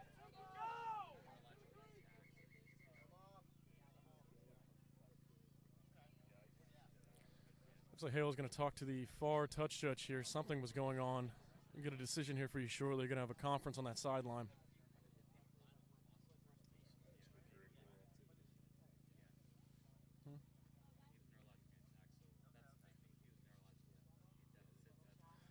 As we wait to see what the call is going to be. They've had Columbia off the penalty, take it towards that sideline. Wheatley slashing and dashing as he's done the entire match. A little bit of phase play taking place by Columbia, and the far touch judge saw something that was worthy of getting Justin Hale's attention about. The scrum halves have a conversation in midfield with the referee, see what his decision is. 2-9's getting chippy there. I feel like we've seen that before, right? It's water is wet, sun is hot, and 2-9s get chippy. Seems to be and whatever happened here is going to break in Brevard's favor. They will be in possession of the ball here off that restart. So tough break for the Rhinos. Brevard here understanding they're going to try to find some meters here and get that line out going. Imagine not looking to get too much distance, just get the ball out. Good nudge there. Did exactly what he needed to do. The penalty awarded to Old Red Eye here gives them possibly their last gasp. I'm eager to see what they can do with it. Yep, we're gonna have another sub here. Looks like a strategic sub for another forward. We'll get the number for here. Looks like number 20 is going to be coming on. If Brevard is able to get this ball down and score it, tie it up, we would continue play, as this is a good contest by the Rhinos. Great take off the ricochet. An elimination contest act. Great counteract by Brevard, understanding that ball is somewhere down there on the far side. Justin Hale is all over it, and there's a penalty. Another penalty to Old Red Eye. Tough line out, good defense. Columbia making something happen, but upon trying to get some phases going, lost possession here. We get another kick by Roper. He's just not too worried about distance, just worried about possession here, which is how you have to be. Yeah, this is your moment when you have to be as safe as you can, keep the ball. And then looking at it now, not that I've seen outside of Joey Joseph coming on for Old Red Eye, we have not seen any backline subs for Brevard. So we will see great line out there, taken very cleanly by Brennan George, the 8-man. Going to back out, finding Roper. The ball's going out the back. Joseph with the carry, finding the 15, the try score for Old Red Eye. Good ruck, got to get that ball backward. Ball moving backward. A lot of them committed to the ruck. All Red Eye taking no chances, really manning that ruck very well. Oh, absolutely, you have to make sure they get the ball back. Good carry there. Good defense by the Rhinos. Maybe a couple feet at a time. Just inside the Columbia territory. Roper getting taken down there. Good defense by the Rhinos. Slung down by the back of his jersey. Yeah, good carry here. Trying to make something happen.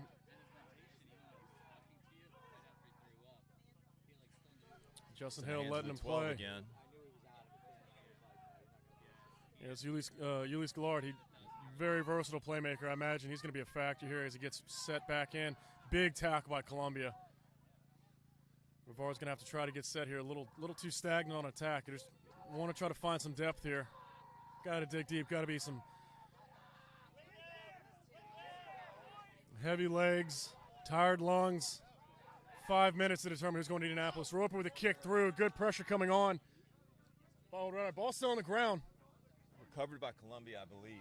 Big counter ruck there. Justin Hill on, and it's going to be penalty in favor of Old Red Eye. Quick. Oh, Justin Hill did not like the quick tap option, not where he wanted the ball to be played. Roper here looking to going to go quick, electing to go quick as opposed to the line out. They're carving up the middle. Looking at it here, here comes Old Red Eye right in the middle of the field, right around that 22-meter mark. Inside ball to 15. He's got some daylight. What's he going to do with it? Still on his feet. Got to be close. We've got to try. We've got to try. We've got to try. Old Red Eye within 2. Biggest kick of the season coming for Brock Roper. He's in a great position to make it happen and tie us up. Again, we will get you the rules to overtime rugby. Phenomenal rugby. I have to imagine this is full-time, Zach, and I didn't expect to find ourselves in this position, but I'm glad to keep calling this match with you. I mean, look, we've got other matches coming after this. If the other team saw with the match going on, they'd understand. And Mr. Roper, that kick is good. Flags are up. We've got a tie rugby match here. Both teams clearly deserving of that shot to go to Indianapolis. And it just we've got a consultant stepping off to get us our overtime procedures. I expect we'll just continue playing. How much time is left? Until a score is determined. So Justin Hale not blowing the final whistle yet. We will have a restart. It got to be close to it. I'm sure both teams understand how much time is left on the clock. Columbia is going to get a kick here, and we saw that they can turn defense offense real quick with the last try coming off of a restart kick. Hemko skying it towards the sideline, played cleanly and safely by Brevard. They're going to keep that ball in the middle. I imagine that. Might try to get some. We got 2 minutes. 2 minutes, actually more time than we originally thought. Brevard's still with a chance here to make something happen. Roper's going to sky it up. Fielded right at midfield by Columbia. Taken straight up the center. Dashing, slashing. 2 5-minute halves will be played. There's a 5-minute break, and then it's 2 5-minute halves. Okay, for anybody on the stream who didn't hear that, when we get a final whistle, it'll be a 5-minute break and then 2 5-minute halves. The first score, we played the entire 10 minutes. It says 2 5-minute halves of overtime shall be played. So I think both fives, and then there's more after that. There's no sudden death. There is, not in the first round. Okay. Sorry. And I don't believe we still have our final whistle yet. So Columbia making it happen. Again, we saw Roper try to do a clearance kick, fielded cleanly in midfield. Columbia with a chance to break through here. They're knocking on the door. Gulf Coast Super Regional Men's D3 Championship on the line. Excellent step there by Hamco. They're right about 5 meters out. Here's Columbia holding on to their ruck for dear life, maintaining ball security. Brevard making a mess of it best they can. Good defense by the men in red. Driving him back. Wheelie trying to make something happen. Brevard all over him. Red storm from the Red Eyes. Big counter ruck there. Justin Hale watching it intently. Didn't see anything he didn't like. They're going to keep playing here. Columbia moving the ball out. Again, this phase of play is about as far away from the officials' booth as it could be, so we're doing our best to The Rhinos backline spot calling what's for the ball happening. frantically on the outside. Would be a long pass, but they're in position to make something happen if it does go wide. Justin Hale sees look like a knock-on. He's signaling. The men in red on the bench and sideline really loving that call. Really hard break there. We got to be close to the final whistle. We will get you the full overtime rules here if we do indeed go to a draw. 24-24. Brevard Old Red Eye Rugby Club, Columbia Rhinos. It's going to be a scrum to men in red. Columbia, they've shown to have a very strong pack the entire match. Sure, they're going to find everything they can to try to win this ball back. And Brevard, their priority will obviously be ball security.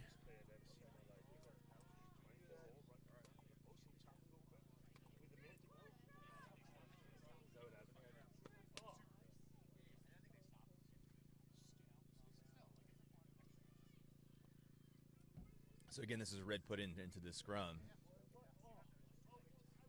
A lot of tired bodies up there from the front row in the pack. Mr. Hale calling it off. We'll get a restart here. We don't have the official time, but I've got to think that by the time they get this ball out, we'll be at full time. And again, to the best of our understanding, it'll be 2 5-minute periods after the full-time whistle. Yeah, it seems to be that way, and no golden point, no sudden death victory like that. They will play both 5-minute halves, and at the conclusion of that, if the teams are both tied, we will have more rules for you. But we're going to get some free rugby here on this Sunday. In addition to that, here, Mike and I, everyone here in the New Orleans Men's Rugby Club, we will be watching our NOLA Gold. Will be in San Diego. 4 p.m. kickoff. Handful of guys on the NOLA Gold roster that we have played with that have been a part of the club, been part of the community, making some starts, including Ross Deppersmith, Junie, can't remember how to pronounce his last name, Jack Webster, Will Wagspack. So big day for New Orleans Rugby as a whole as Roper takes the ball out of the back of the scrum, kicks it out, and we will be going to overtime here in Mandeville, Louisiana. So while we confirm the overtime time guidelines, we will restart this clock from a 0, just that way we can keep better track of where we are. Okay. So as the referees will confer here, making sure we have officials from every part of the union, which spans Texas, the entire Gulf Coast, Florida, Georgia, the Carolinas, Tennessee. So we have referees and high-level officiating from all over the region here, conferring, making sure the rules are understood. I imagine both captains and coaches will get briefed quickly. Teams are heading to the shade, getting water in.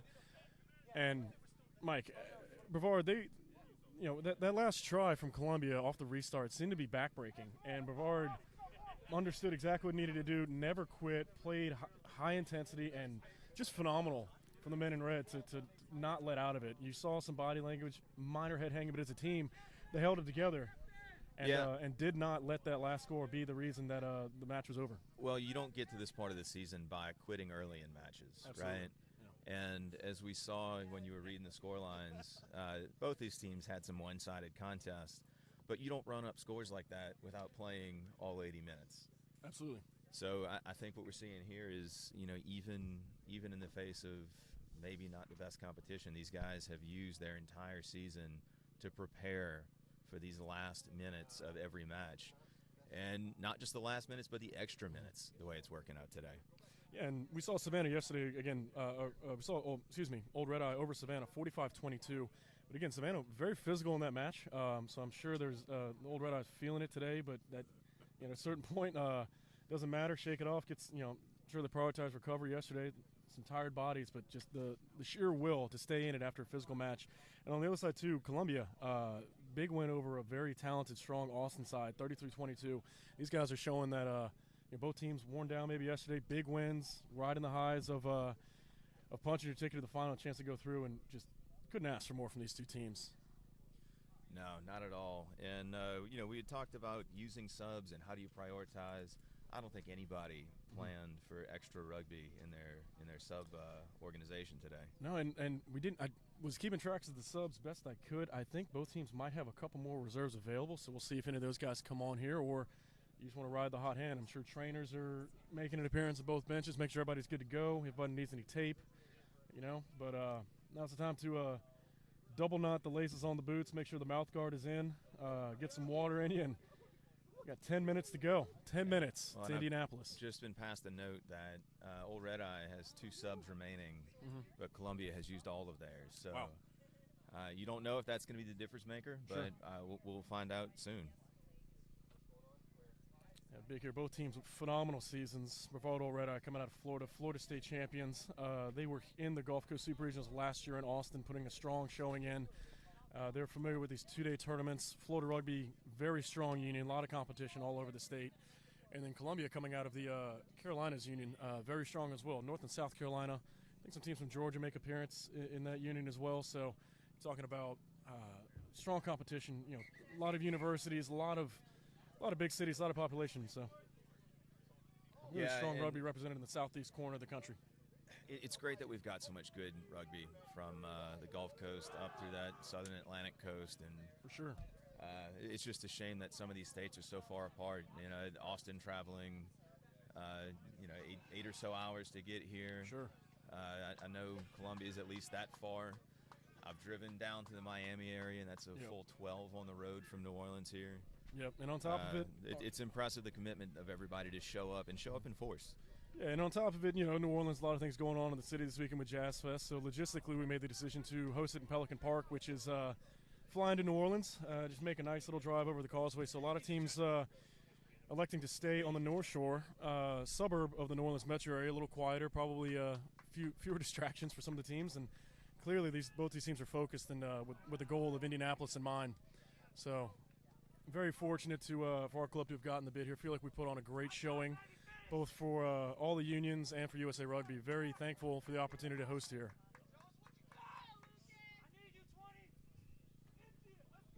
So it looks like Columbia is going to be kicking to Brevard Old Red Eye. Again, first will be 2 5-minute halves. Imagine a short break in between those two, but I'll try to keep the clock best I can along with the referees. We're going to start it back at a 0 running up, so sure. That'll give us a good idea. I can't imagine we're going to have much stoppage in such a short phase. Sure. And there's the whistle. Ball's going. It's like a sharp left there. Wind might have been a factor, and it's going to go out of bounds. Touch dogs with the flag up, and Old Red Eye will start with a line out right outside their 22.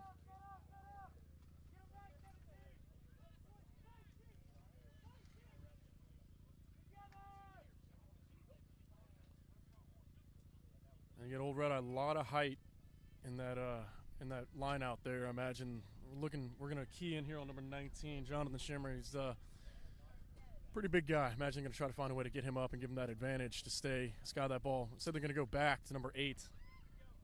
Well taken by Brennan George. He's going to find Roper, who's going to look to get that ball out of there.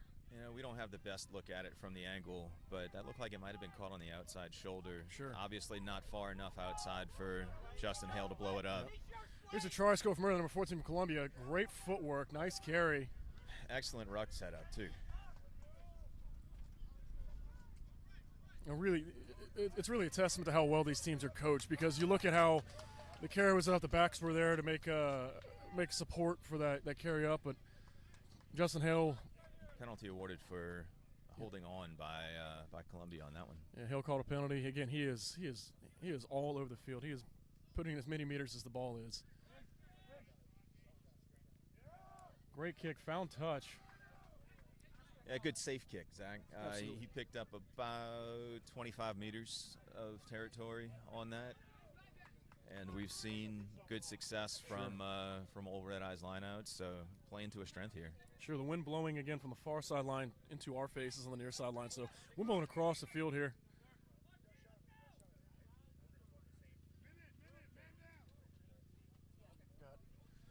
And looking like here we've got a member of the Old Red Eye in the back line here stretching out, looking like he's battling some, hopefully just cramping. Doesn't seem to be too serious, but he's going to take a minute here. And I was talking about stoppages. I wasn't anticipating cramping stops, but sure. If this is what it takes to get to the end of this match, sure. I think we're all willing to take as long as we need. And we saw, yesterday being a lot more humid. Weather was definitely more factor. We saw a lot more guys cramping yesterday, so hopefully they prioritize getting fluids in. But really a perfect day. It's bright, sunny, breezy, ideal day for rugby. High 70s. I do it for anything. Being outside, phenomenal.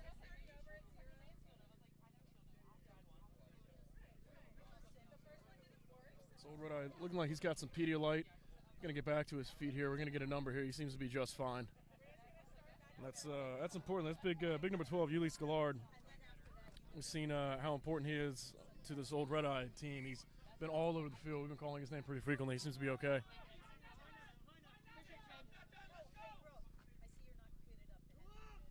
Gonna go front here. Nice take off the top by Jonathan Schimmer. Good pressure from the Rhinos coming straight through the line. Excuse me.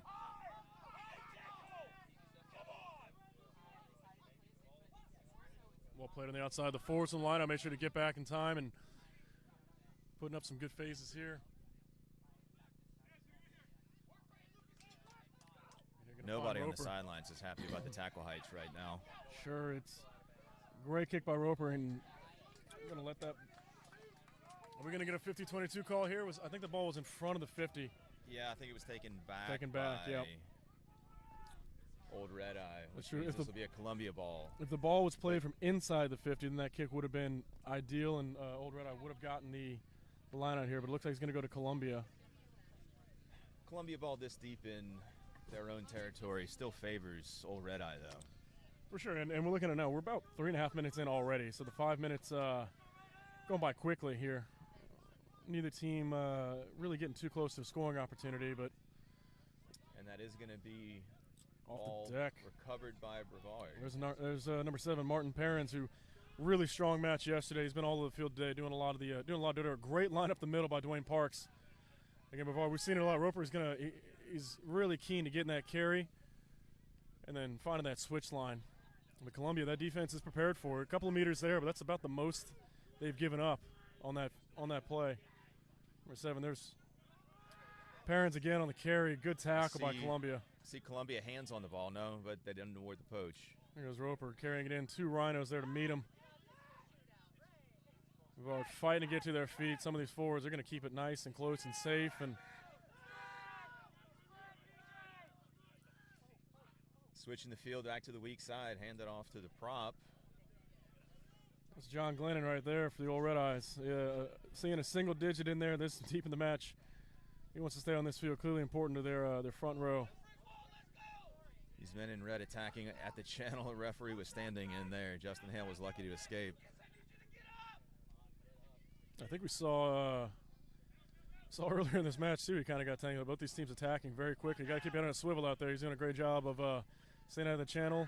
Old Red Eyes moving that ball kind of left and right. Staying within the 15-meter channel here on attack. Here goes Perrins on the outside. He's got support. Men in red, great job of the breakdown here.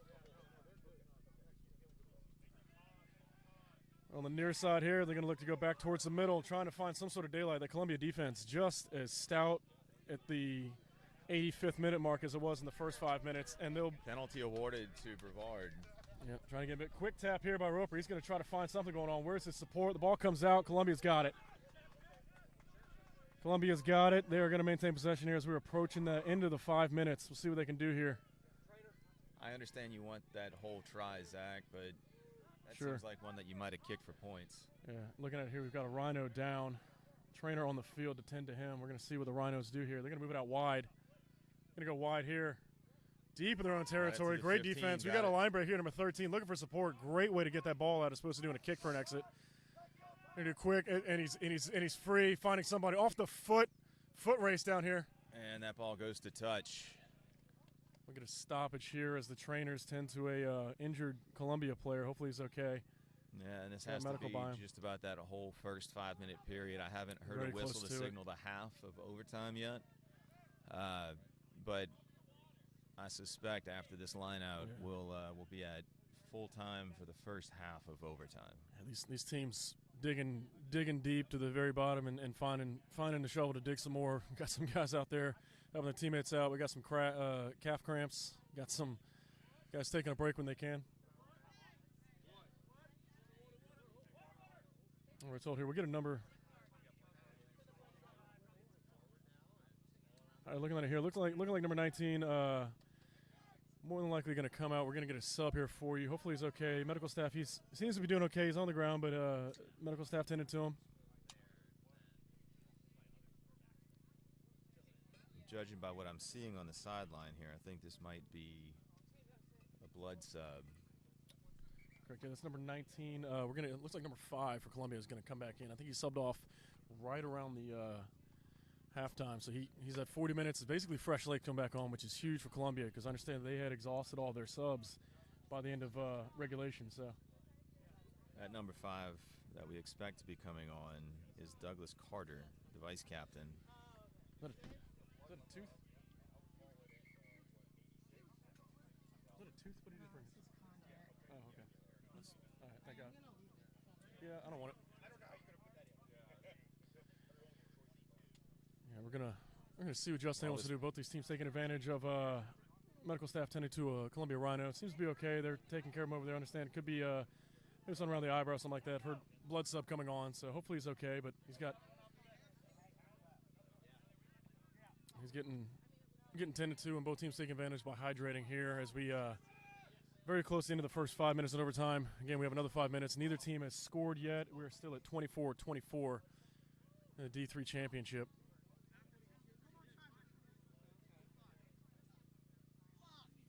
Are we going to call that 5?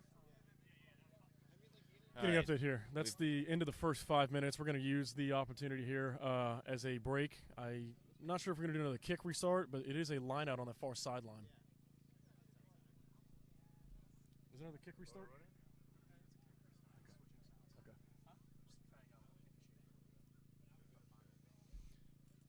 So we'll restart the clock at 0 again for the second 5-minute period, just for the ease of tracking where we're at.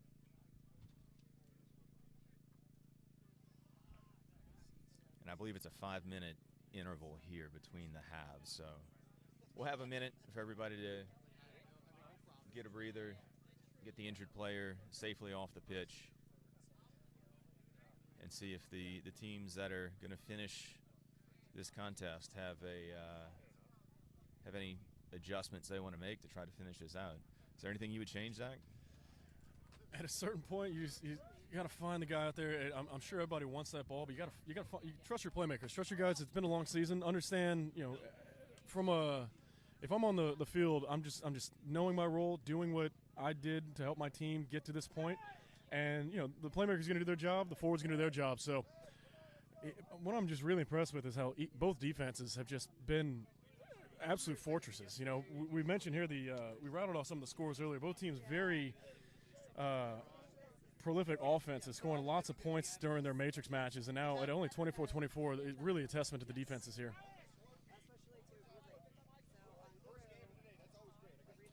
And we'll see here again, after this match, we'll have the women's D2 final. The ladies' Tampa Crew versus the Knoxville Minx for their chance to go to Indianapolis as well. They are setting up. They look like they have their jerseys on. They're ready to go. They'll be taking the field immediately after this match. And then following the ladies will be the men's D2 between Atlanta Old White and the Austin Blacks D2 side. So a lot of rugby. The teams are going to have to wait a little bit longer as we have an absolute classic on our hands here at Pelican Park in Mandeville, Louisiana. And, Zach, we'll be yielding the mics after this match, so I'll say it's been a pleasure commentating with you. Absolutely, and, yeah. We'll be welcoming Jeff Ormsby, an absolute stalwart of the New Orleans rugby community. A man who needs no introduction. In first match for the women's final, he'll be joined by Christian Norton. A man who also needs no introduction.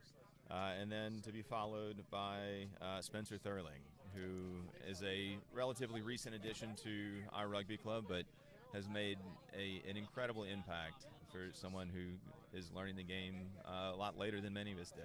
Oh, outstanding. Spencer, he's a massive contributor on our men's D3 side, and then for the Pontchartrain Po Boys. Really just a phenomenal guy to have for the club. Excellent player. Norton as well. Even Jeff Ormsby, who earlier this year suited up for his 30th season for NORFC.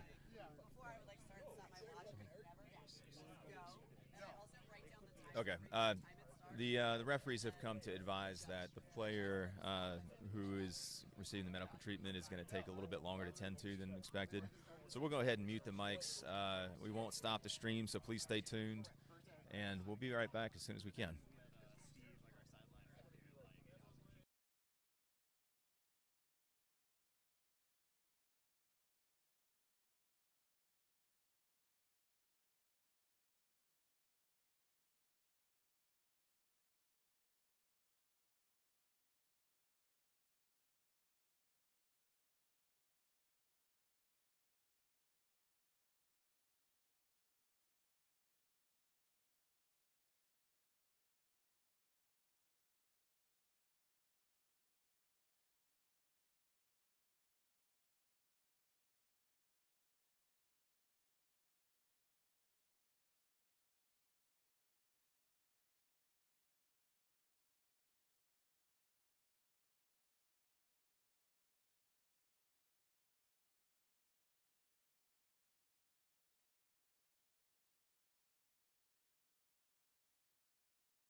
And we're back in Mandeville as we've got the injured player clearing the field.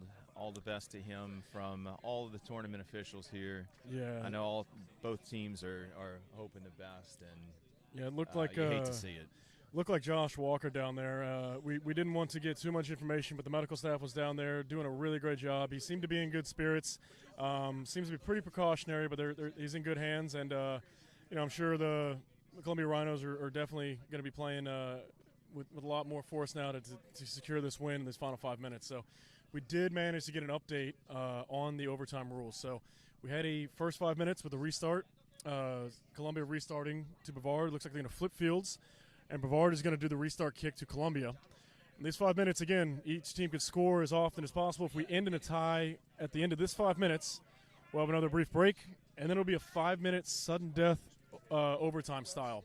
And then from there, folks, we will get to the rules. It'll get really fun if we have another 5 minutes past the sudden death still tied, because then we get some drop kick goals here. So never seen anything like it before, but this is playoff rugby. Both teams fighting for a chance to go to Indianapolis.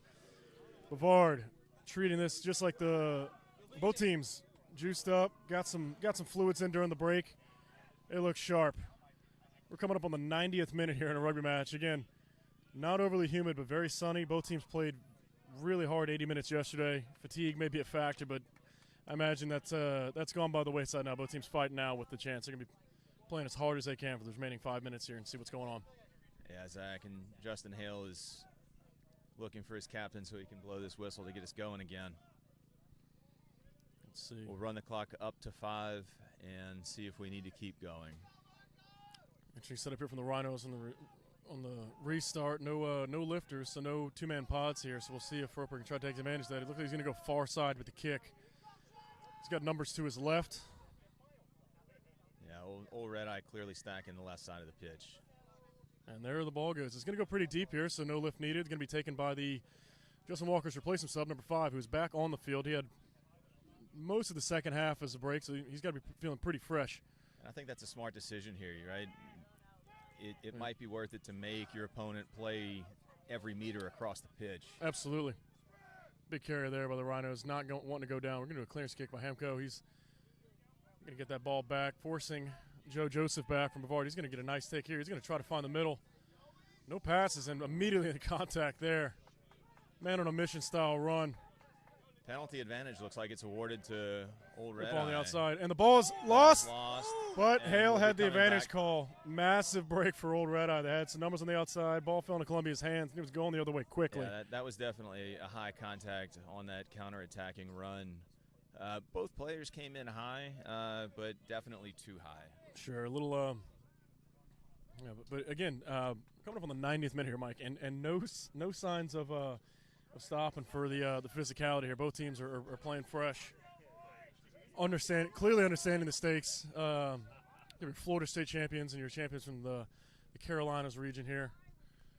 I think with Columbia really having to earn their spot, because in the Gulf Coast Super Regionals for the men's D3, there are 5 D3 regions. Only 4 teams can make it. So Columbia had that extra match where they beat the winners of the True South, Knoxville, a couple of weeks ago in April.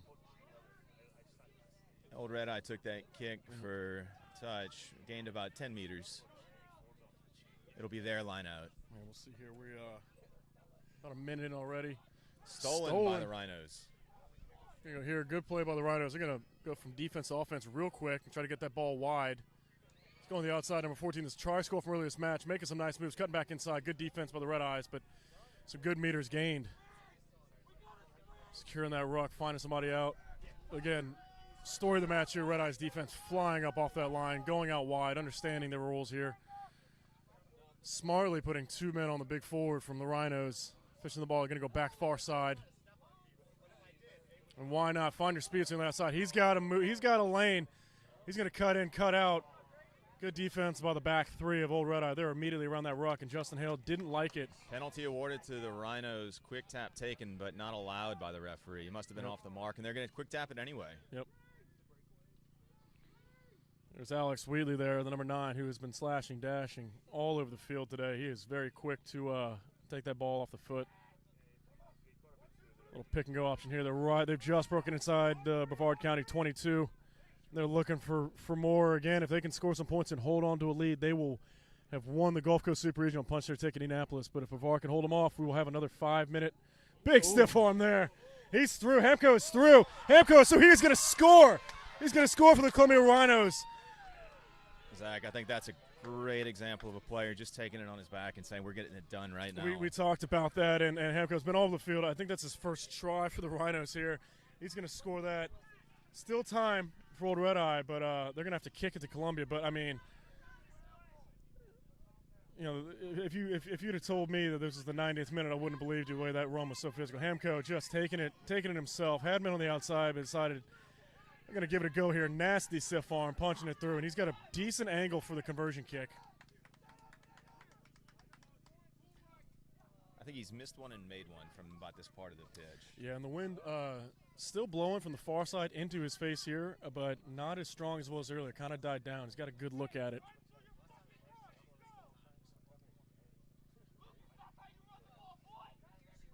Massive team try by Columbia. Everybody pitching in there. Forwards working outside, number 14 with some good lines.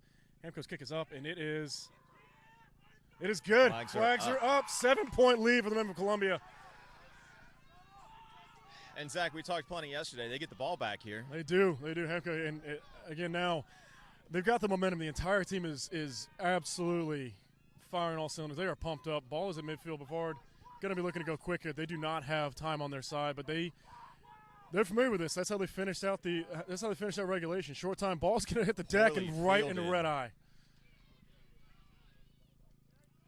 And we saw it earlier. I think Brevard scored with like 3 or 4 minutes left to get him here. So Columbia has to understand that Brevard does not understand the word quit. They will be looking here, priority to try to get it as center as possible. Ball on the outside, went backwards, not picked up. We're going to get a knock-on call. Touch, and there it is, final called. whistle. Second 5 minutes. Columbia had a man leave to injury. Fought for 90 minutes. Brevard County's got to hold their head high, but I know they're disappointed. But it's Columbia for the men's D3 side that'll be advancing to Indianapolis.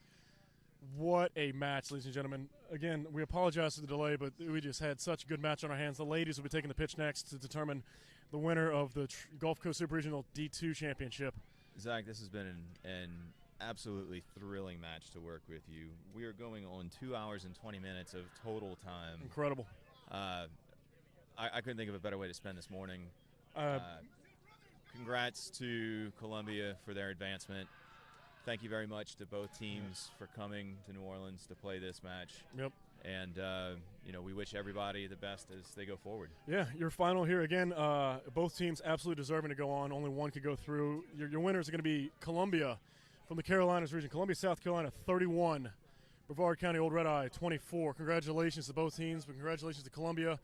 We will see you in Indianapolis. We are signing off here, and best of luck to the ladies coming up next. Stay tuned. Thank you all.